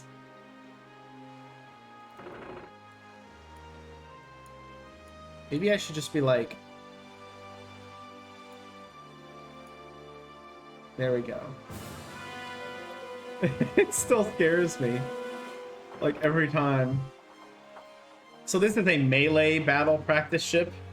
So I think they expect you to melee. I'm still not gonna.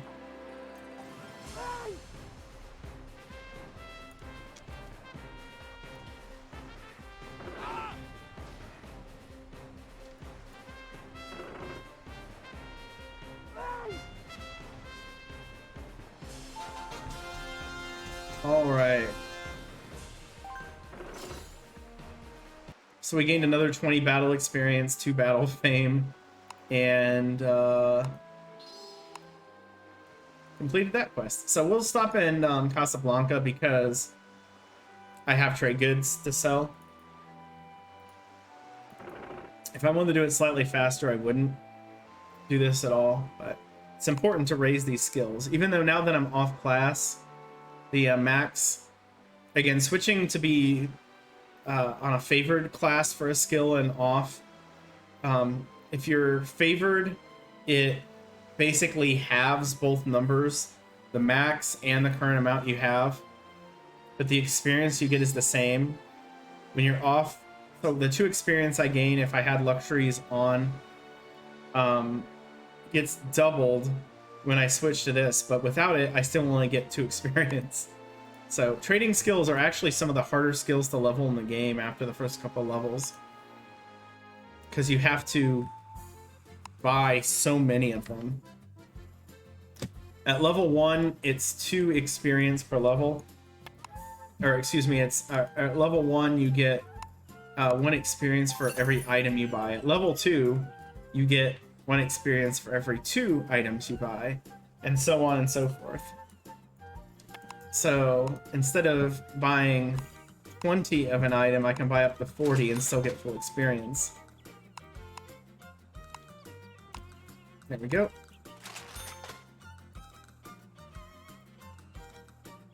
However, once we get to, you know, rank 10, we have to buy 200 of an item, and that isn't something we can normally do. So that's where it kind of swings back around. Like I said, we need some battle skills. We don't have any, and or anything that actually impacts our attack. So, but when we complete the beginner quest here, we will get a battle card. I don't need anything. I'll just sale. Which will, you know, put us on track to do that. I haven't talked much about what skills we want. I want this character to be fairly balanced, to be able to do naval combat, both at range and in melee. We absolutely have to take the gunnery skill. Excuse me. So whatever job I pick will have it.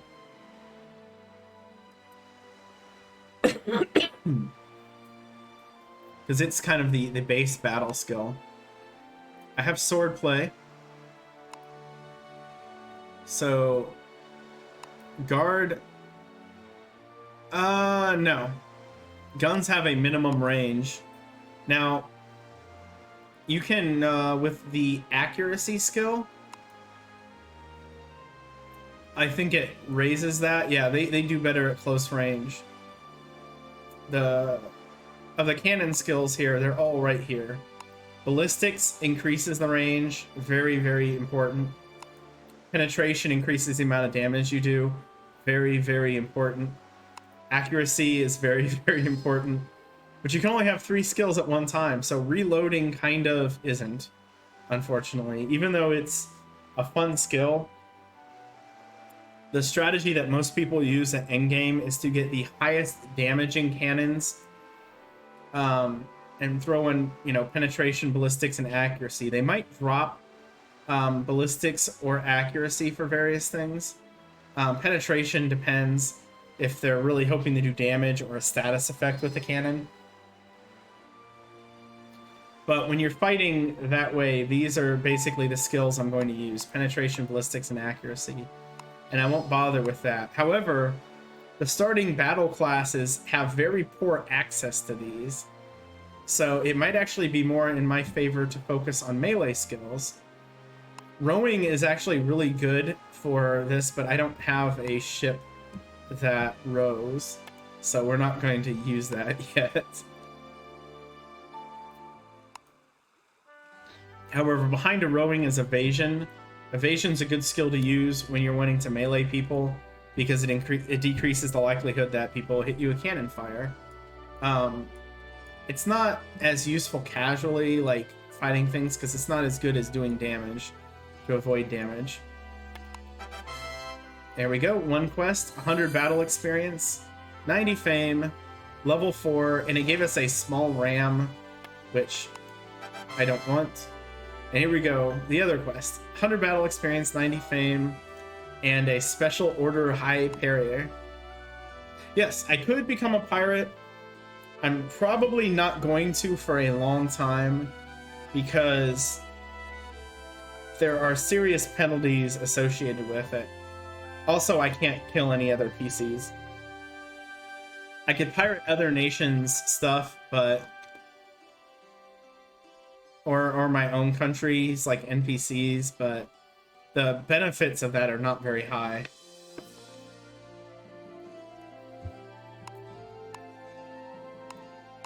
Okay, here we go.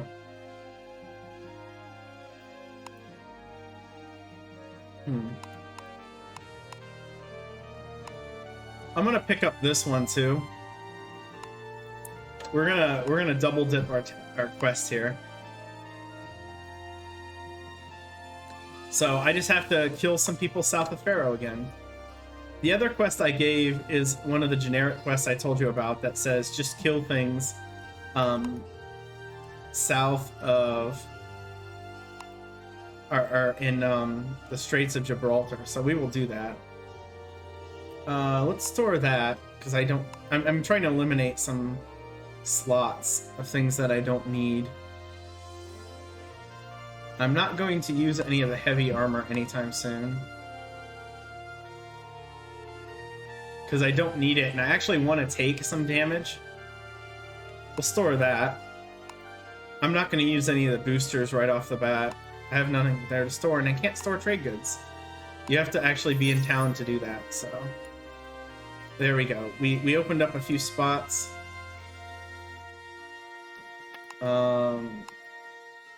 We're gonna sell the ram and the dolphin thing and that wheat cannon. We don't need those. So I could have that as my symbol. I believe one of the companies that originally worked on the game was called Delphin.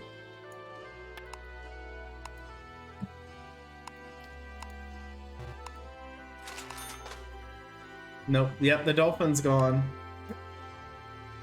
Gone for good. Ain't coming back. You can buy those in towns. But, this game has inventory issues. You have to manage your inventory quite a lot. But, I don't know if you noticed it. This is part of the free MMO parts of the game. Oh, where is it? Oh, it's not on there. I can protect items. I don't know how that works. But Strongbox. You can add additional inventory 30 slots by putting it in a strong box. Guess how you obtain a strong box?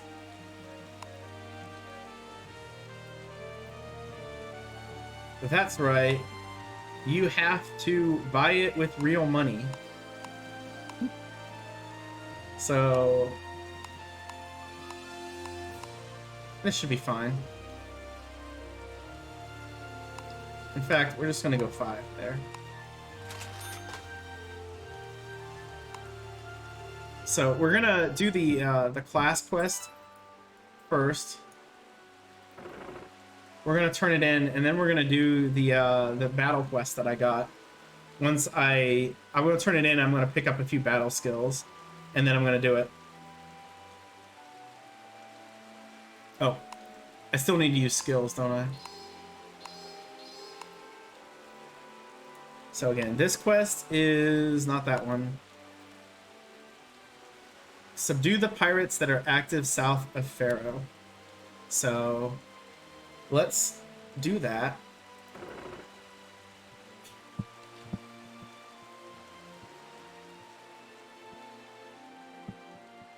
Advanced Wida is the name of that ship.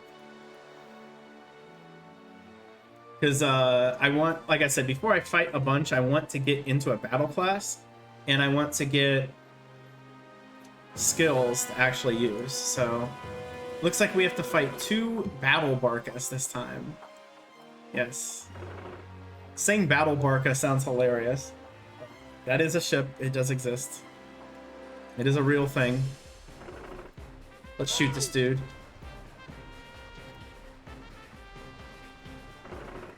I have no armor equipped, and they did 2 damage to me.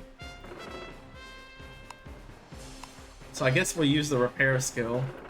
Act like I'm afraid of getting destroyed or something. The amount of experience you get from repair is based off of how much you repair when you use it. So, like, this isn't giving me much. And there we go. We gained 16 experience, 2 fame for the actual battle. The thing about battle that's a little bit misleading is you might think, yay, I killed the thing, I'm gaining all these battle levels. Your battle level means nothing in battle at all.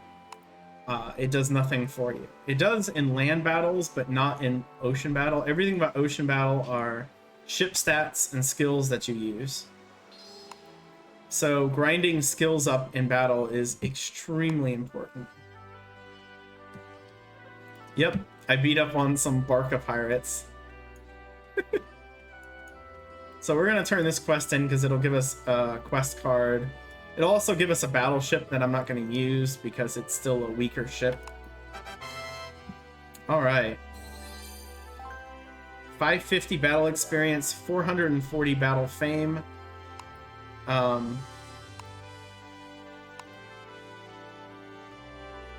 Let's see, what did that say? East of Utah or Suta? See, I already forgot what it was called. Let's do that one too, because I have to go to that zone anyway. Oh, also, let's use our... Here it is.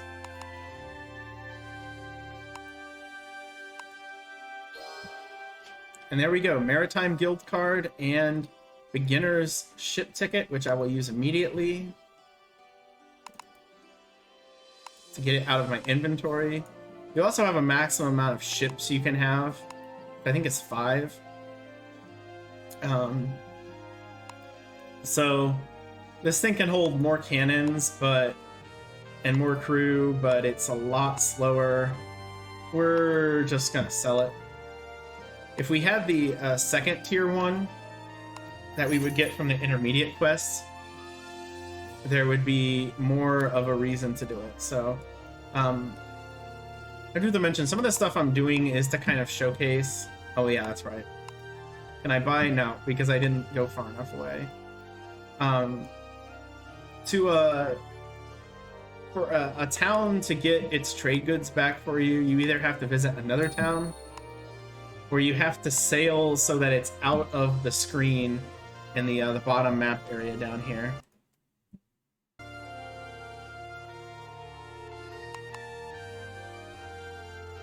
We're not actively doing either right now, so anyway, I'm just gonna sail to Seville. I could sail to Lisbon to do what I'm gonna do, which is just change jobs. Could have changed jobs there, but you can't learn skills in Sagres, and that's what we're gonna do again. And it's like, what skills do we learn? If we're gonna focus on melee first, we still have to get gunnery, because without gunnery we can't like casually pick these up later. And I think accuracy and ballistics are in classes, but penetration is not. This arms skill is actually what I call a required skill, but the location to get it is Portobello or Manila. We're not going to see either of them for a while. But other things that we could follow along these lines, tactics is a good one. It's something we use during melee battle. First aid and surgery are both good. Pathology is skills that eliminate enemy stat or eliminate bad status effects, like pathology and firefighting. Kind of rough. Oh, I could sail there. I'm just not going to. It's out in the middle of nowhere. And I don't have... Oh, you know, you're actually... I said that wrong, Milo. Sorry. I can't. I can only navigate to ports that I have a permit to enter. If I don't have a permit, it won't let me do anything more than resupply at the port, and it won't show it on my map. It's the game's way of gating progress. And it's, you know... You can have your opinions about that, I suppose. But, alright. So, let's change jobs. The Maritime Guild. Finally get a battle class. Lilo has been waiting for this all stream where we get to fight things.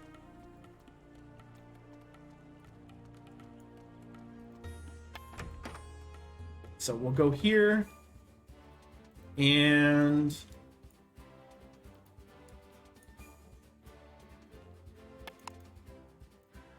change job. First off, we want to change our union to sea battle. Because it'll give us Roman coins. Thank you for the 22-bit Slylo. Kill things, please. We will. Military learner, we never want to learn that. I never want to mess with that. Mercenary, we will pick up assault, accuracy, gunfire if we do that. But there's no gunnery. And I really need that skill, so... this one we would pick up ballistics and tactics. But those are... tactics is melee, ballistics is ranged. Bodyguard, we would get evasion, guard, gunnery, and first aid. That's 4 skills. Brigand, we get rowing, swordplay, plunder, gunnery. I think we're going to go with Brigand. Well, no, it doesn't have a skill. It does give us plunder, which increases the stuff we get from capturing people. But... And it has a boardage, which makes melee easier. I don't know. A boardage is a skill that we will pick up when we're fighting and drop when we're not. It doesn't level. But it increases the range in which you can melee things, so... So let's see. I'm thinking... Which one was it? I'm thinking junior officer. Because it gives us a skill we can use in melee and a range skill. leadership is a status effect recovery thing, so we probably won't pick it up, at least not right away. Request reinforcements isn't actually very good. It can lead to a very good skill, but it's also a cheap skill that will destroy, like, you can gain experience from fights if you use it. But if you, at a certain place, you can get a skill called Request Convoy, that when you use it, a fleet of your country will appear, like, mid to high level ships and fight on your side and basically annihilate whoever you're fighting for the vast majority of the game. But you don't gain experience or fame for doing it, so it's more of a only use when necessary. So again, junior officer or brigand, I feel like leveling, getting some skill like that would be useful. I'd pick mercenary if it had gunnery, but we want to get that as quickly as possible. So now, acquire skills. Gunnery, yes. Ballistics, sure.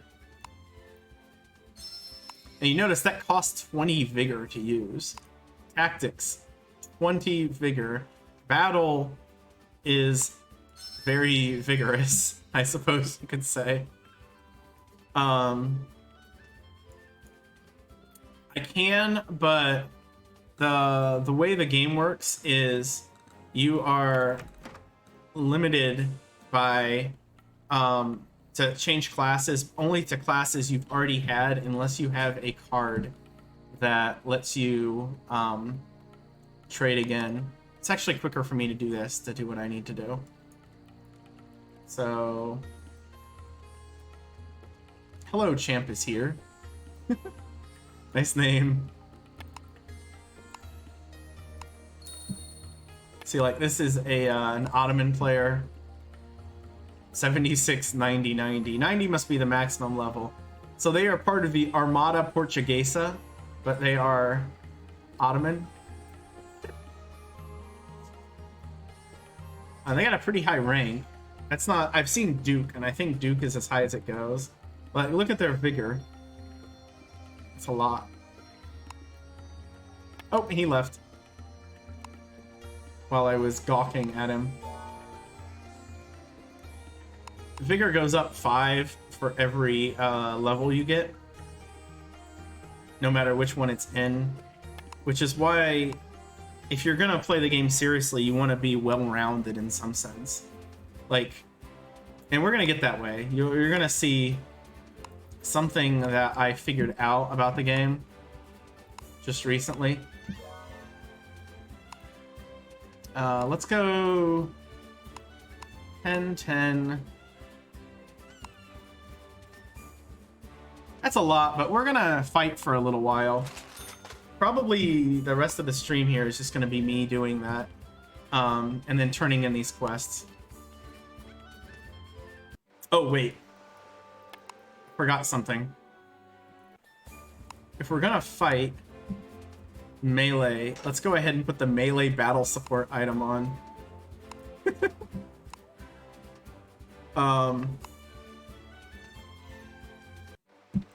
Okay. So we have a quest over here. I'm going to keep frugality up. That's the only thing I'm going to use. Also, that was the wrong one. I have to set up a battle thing, so I'm going to put as many of my battle-related things that I need up here. And, tactics. Sea mine removal? What? Oh, that's my ship. That's weird. We won't find any sea mines, so it surprised me to see that. Okay. And this. Just in case. So, I don't have caution up, so we could get ambushed. It's The ambushes in the early zones are pretty manageable. So, wrong button. Still wrong button. Yeah, our cannons are rapid fires. They're not the highest damage.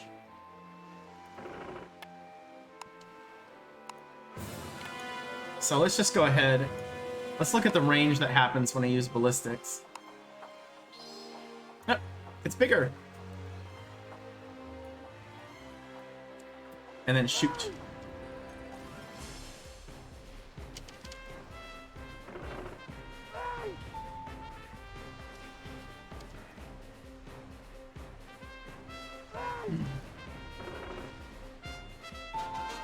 And it's dead.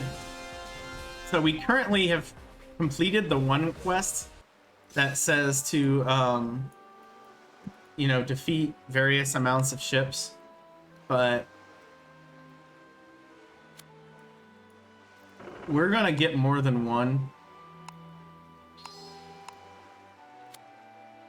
Actually, let's go ahead and do this. Nope. Never mind. We got attacked by the ballistics practice ship.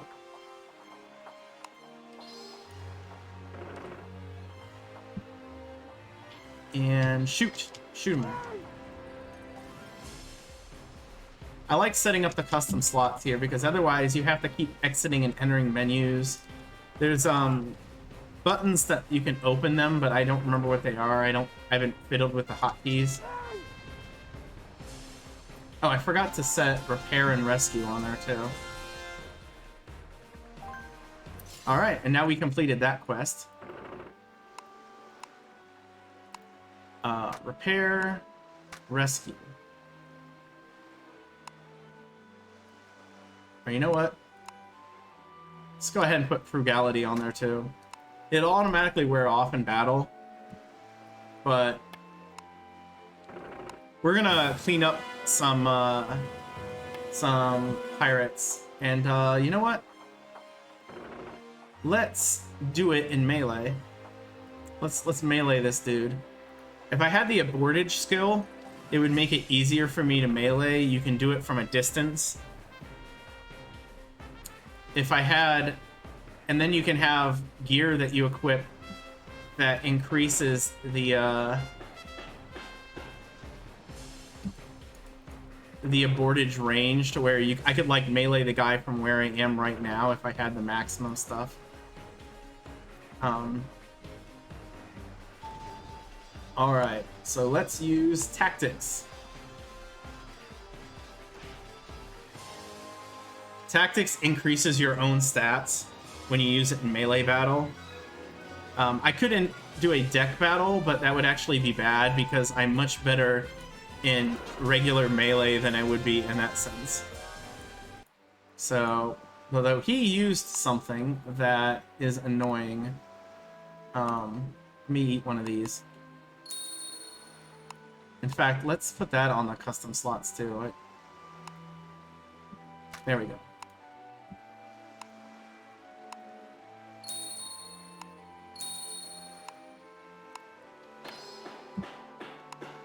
And battle.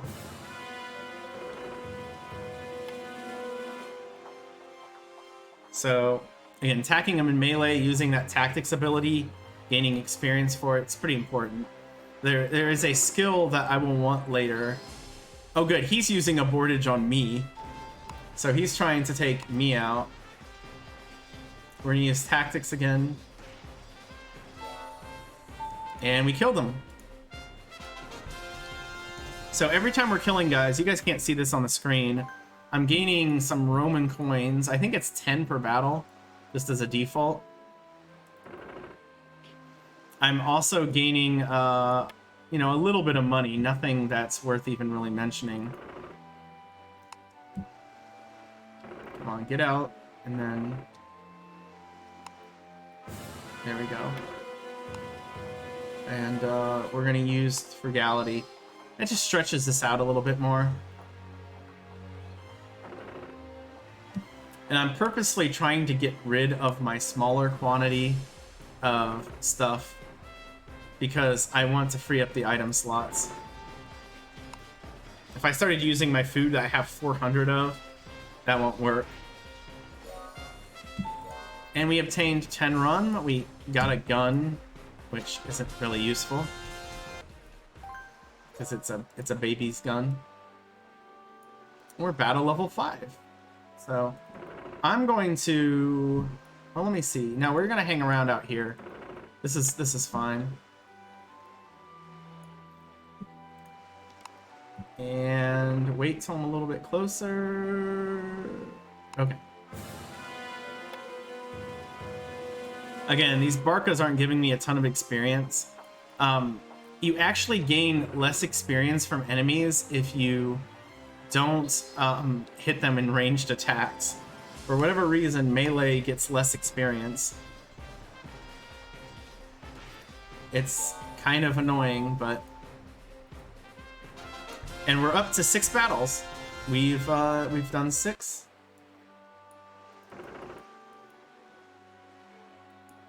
These fleets are way too much for me, and they make the countries hate me, so we're not going to mess with them. And again, 200 is the max. We're not going to do that. I've never actually done that, so I don't know how it works. Like, but I do know the quest rewards go up for everyone we hit, so why not just keep hitting them? Oh, there it is. I was like, where's my frugality at? So we're gaining pretty bad battle experience, but they're going down really quick, and I'm being able to grind tactics a little bit, which is nice.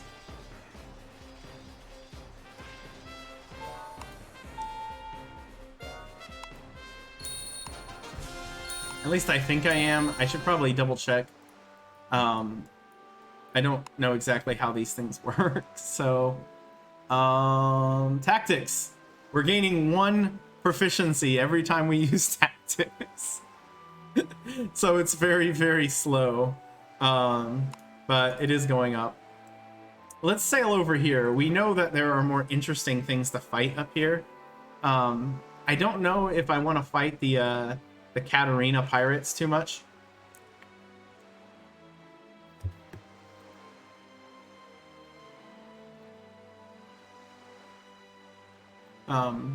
These trade ships would be a bad deal because they're galleys, which means they have a lot of people on them. I only have 30 crew, so I don't want to get too carried away.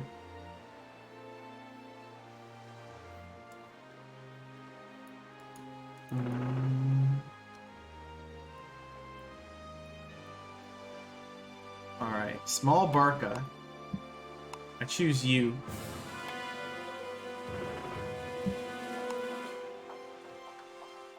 These would go a little bit faster if I were to shoot, but I went too far. I have to be a little bit careful about that. I actually didn't mean to use that. About my angle, because if ships hit you on the front or the rear, they will crit you, and crits reduce the maximum durability of the ship.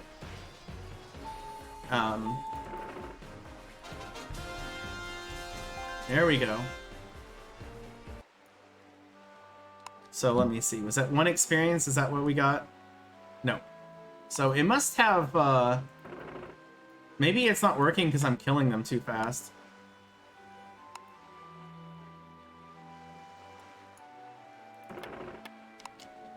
I'll check again. It might have actually went up, and it went up in a percentage fashion. But if that's not the case, I might as well be shooting. Because if I'm not gaining experience, then what's the point?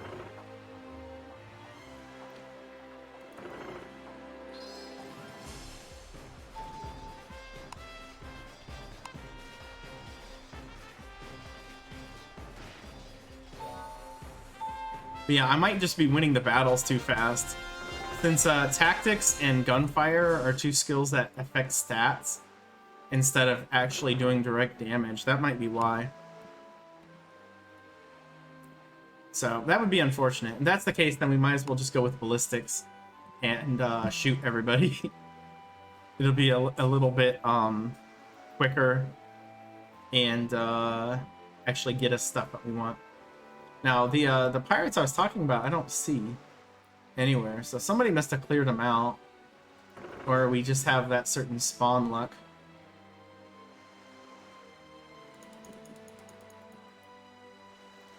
I don't think it would be the case that I'm just too baby that they wouldn't show them, you know. Coastal pirates. Because, I mean, we saw the Barbary pirates earlier, and they're some of the most dangerous things we can find out here. Oh, that's right. I was going to shoot.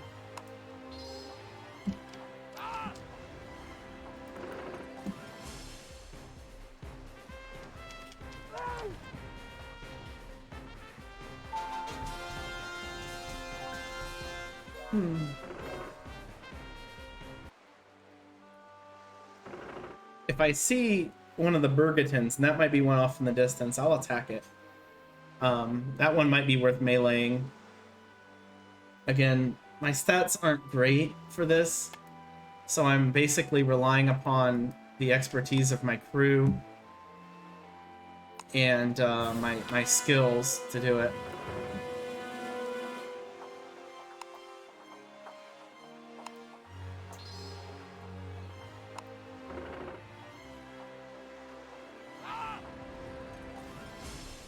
Boom.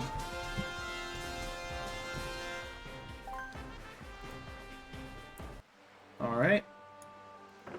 There are also fleets of 3 Barcas out here that can appear, but I haven't seen them.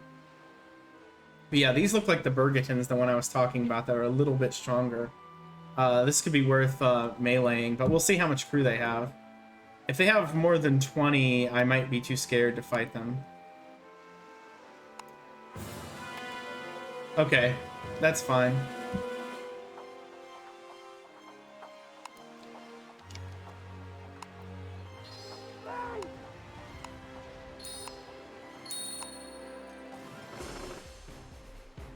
So we'll go ahead and shoot them a little bit while we're trying to sail at them. Oh wait, we did too much damage. Now we're just gonna melee. Ram them. And tactics. Yeah, our stats, this should be easy. But there are skills they could use in battle that would make it less easy. We gotta be careful about. Plus, we do not have skills that... yeah, 62 experience. That was nice. I think I found the enemy I want to fight over here.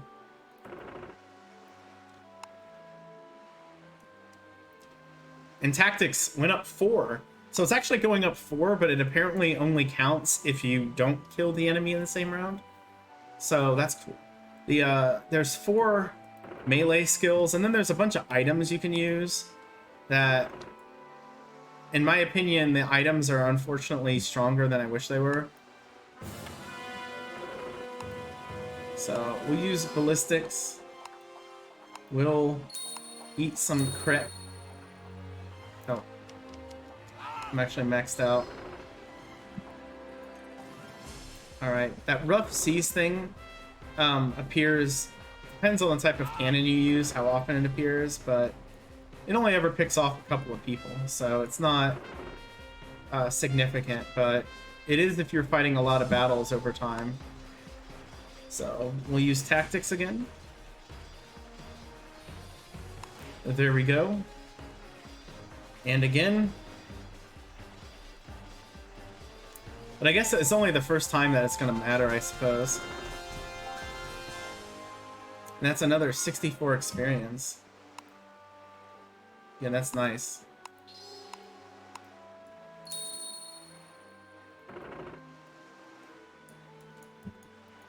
This is the last one of these guys. Oh, I guess they're respawning.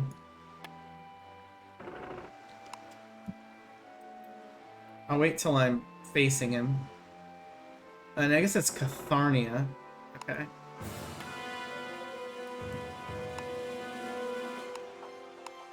Ballistics.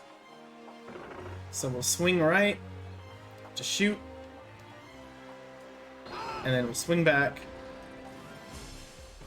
to charge him. But that did so much damage. I don't want to shoot him again. Oh, shoot. One of the bad things about using the keyboard to move, I usually click, but it gets a little weird in battle because there's other things you want to click. So it's like really the only time I use the WASD controls. But yeah, tactics increases your stats. Gunfire decreases the enemy stats. Guard reduces the amount of damage you take in a round. And then assault increases the amount of damage you do. Like it's a defense or an attack. The thing about these skills is that they're actually on a triangle system, except it's a square because there's more than one. But they have strengths and weaknesses against each other. So if you see an enemy that uses certain battle tactics over and over, you can counter it.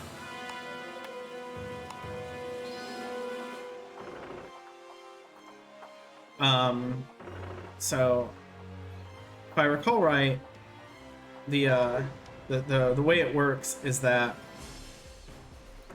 assault is weak to guard, guard is weak to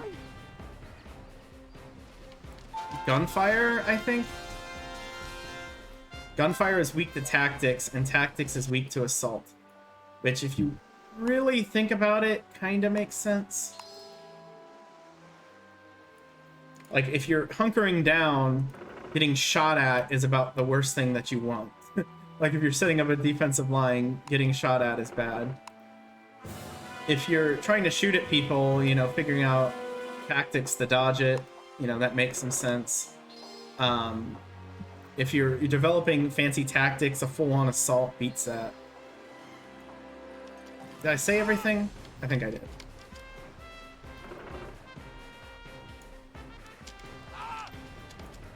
And if the enemy doesn't know what they're doing, assault, like, pirates use assault a lot because it does the most amount of damage in one round.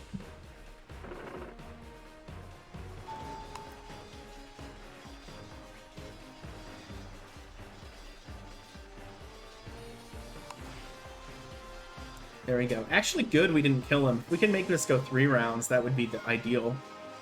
But, nah, I don't think it's gonna happen.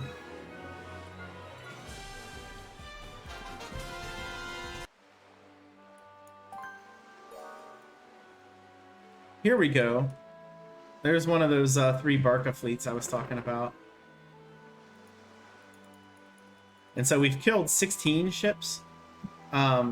Ideally, I would stick around until tactics maxed to the next level, but I don't think it's going to happen because I would have to exclusively just fight those 1 dudes, and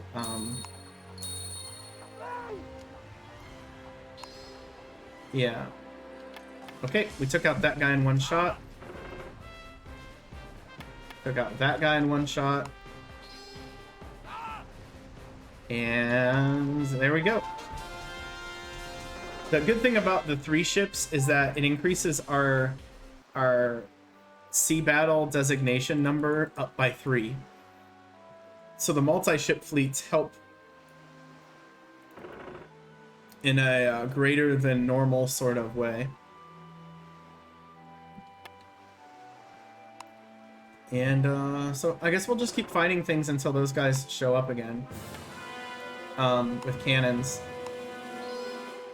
At some point, we might have to go into a port. If you look, we've been out on water for 20 days.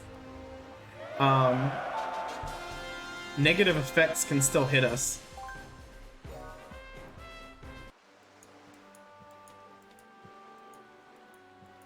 In fact, I might swing over and just go into Malaga. This is a good, like, halfway point. And I was thinking going to a 40-ish. That seemed like a good amount. Oh, you know what? Let's just go ahead and I'm gonna go ahead and stop actually, because I want to finish this up before the end of the stream, and we're heading into that time.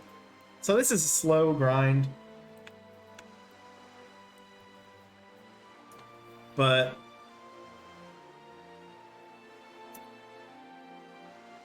it's pretty fun.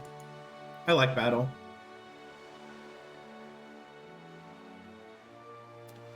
You know what? I'm gonna take the Barkas again, just because they were quick.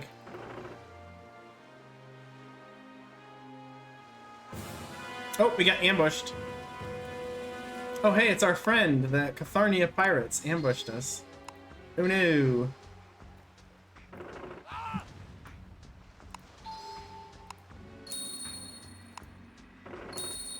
We're gonna shoot him one more time, and then we're gonna turn and chase him.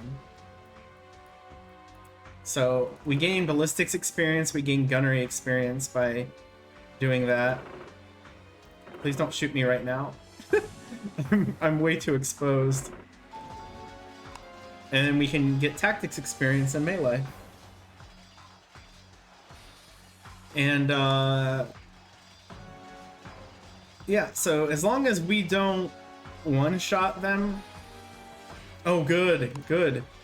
Let our stats keep going up. I don't remember exactly what the percentage is for using it. But it's quite nice. And we looted a plague cure from the pirates. That's kind of funny. Alright, we're at 21. Are they attacking the Barca? Don't attack the Barcas, dude. That's my Barca. Okay, they attacked a different Barca. Oh, and I wasn't ready to attack yet. Dang it. I sailed out of the zone. There we go.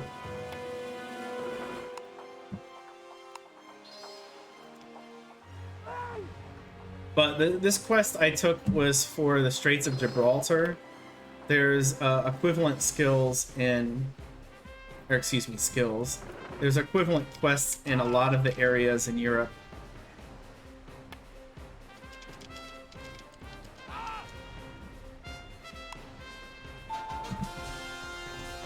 And these are quests that were added in later.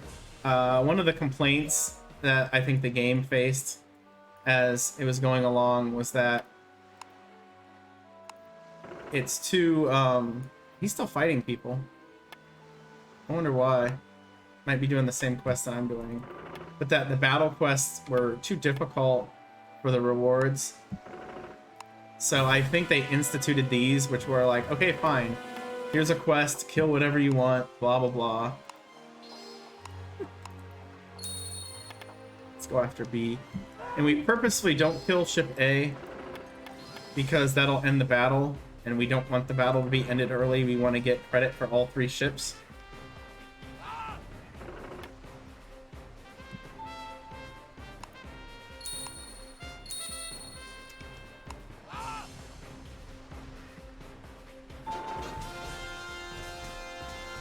And so we're up to 27.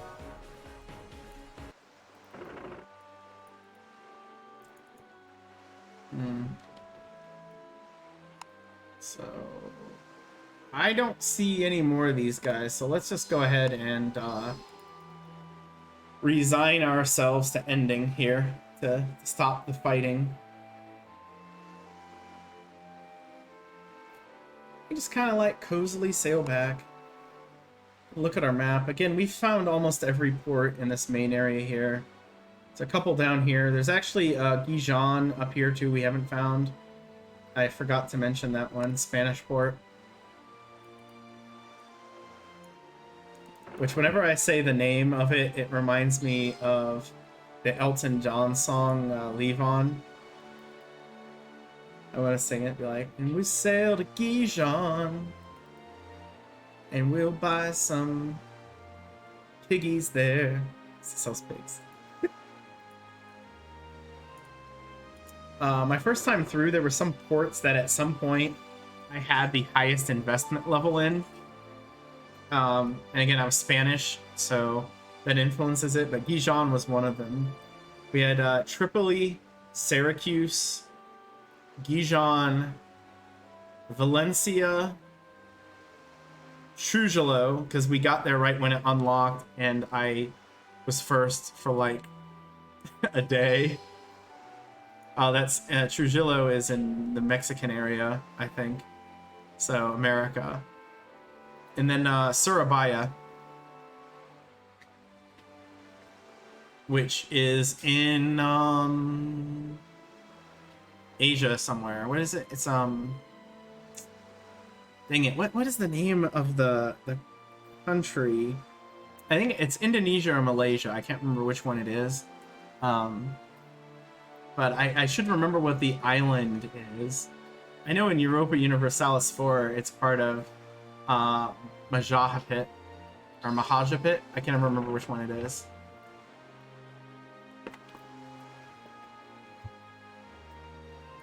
Hey, it's Domingo Manana or Manana, who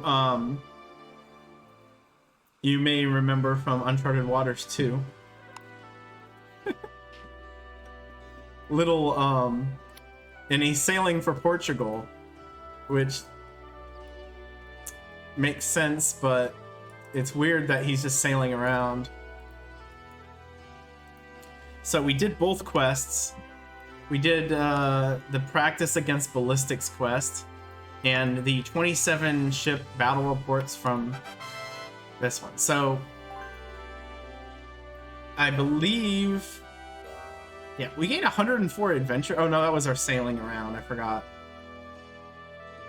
So we got 200 battle experience, 180 battle fame from the one quest. And now here's the ship quest.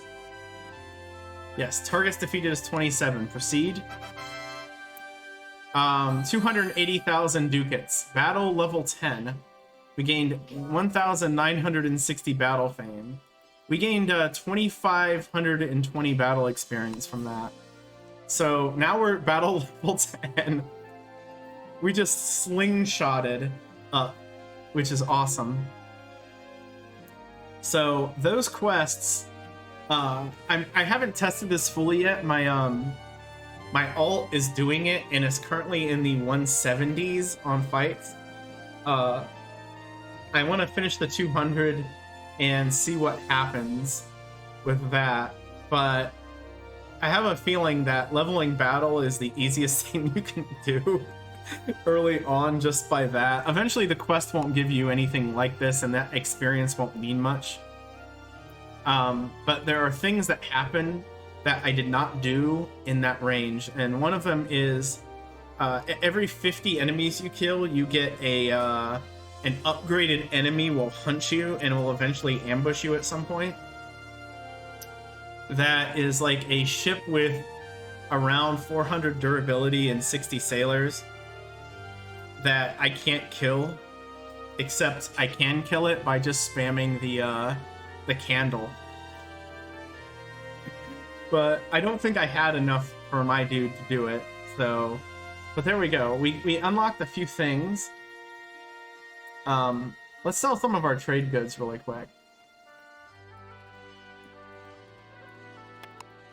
So yeah, it's a little bit boring because you're grinding. Oh, I still have all this wine, but we got some rum and arquebuses. So let's go ahead and sell that. We also got wheat, but okay, so we didn't really make any money off of that. Inventory-wise, let's get rid of some junk. The Master's Falcon. Not great. These, I'm not going to use. Bait. Effective Plague Cure. If I get plague, I'm just boned, I think. Now, plague only happens over really long distances, and it's still not common. If I have an aid on my ship, which is something you can get at when you have one of these at level 20, so it's something I'm going to put some focus in, because getting one of those pretty early is important. But you can assign them to be your surgeon, and they will cure things like that. on their own, although depending on their own skill, it might not be very fast. Skill-wise, we gained a little bit of experience in tactics. Gunnery is almost leveled. Ballistics is halfway. So if we do something like this again, we'll certainly be able to go on. But I'm not going to continue with anything else right now. Let's check just to see if there's an interesting quest to appear somewhere. Not there. There's a theology quest, but we can't do it. None of those. I think we have to continue doing quests to unlock the final exams anyway. So we do have the Intermediate Maritime Course final exam. The target fleet is called the Bring Lighthouses with Dark Base. What? I don't know what that means. So, but we can do these quests in any zone. You'll notice the Baltic Sea one is a little bit more difficult. The Baltic Sea and the Black Sea are the more advanced sailing areas in the game for Europe, for NPCs. There's also the end of the Mediterranean near Alexandria to Athens to Beirut and Jaffa. That circle's pretty rough, and the path through the Bosporus to Istanbul is really challenging. So basically I just don't want to fight anything in those areas if I can avoid it. But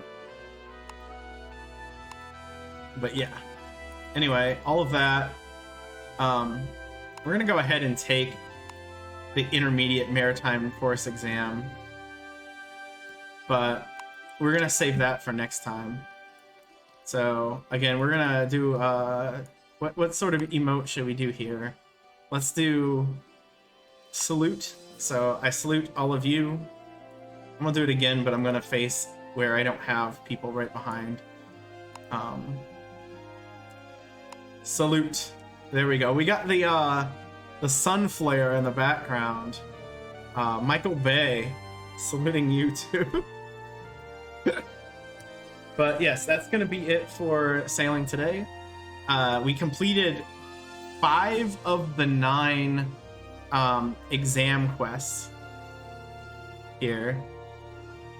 Amen. I love that. Yes, I appreciate that, Schmitty. I'm not actually done streaming. I am just gonna be done with this. So again, we will be back on Monday with more Uncharted Waters Online. 10 a.m. to 2 p.m., assuming I wake up on time.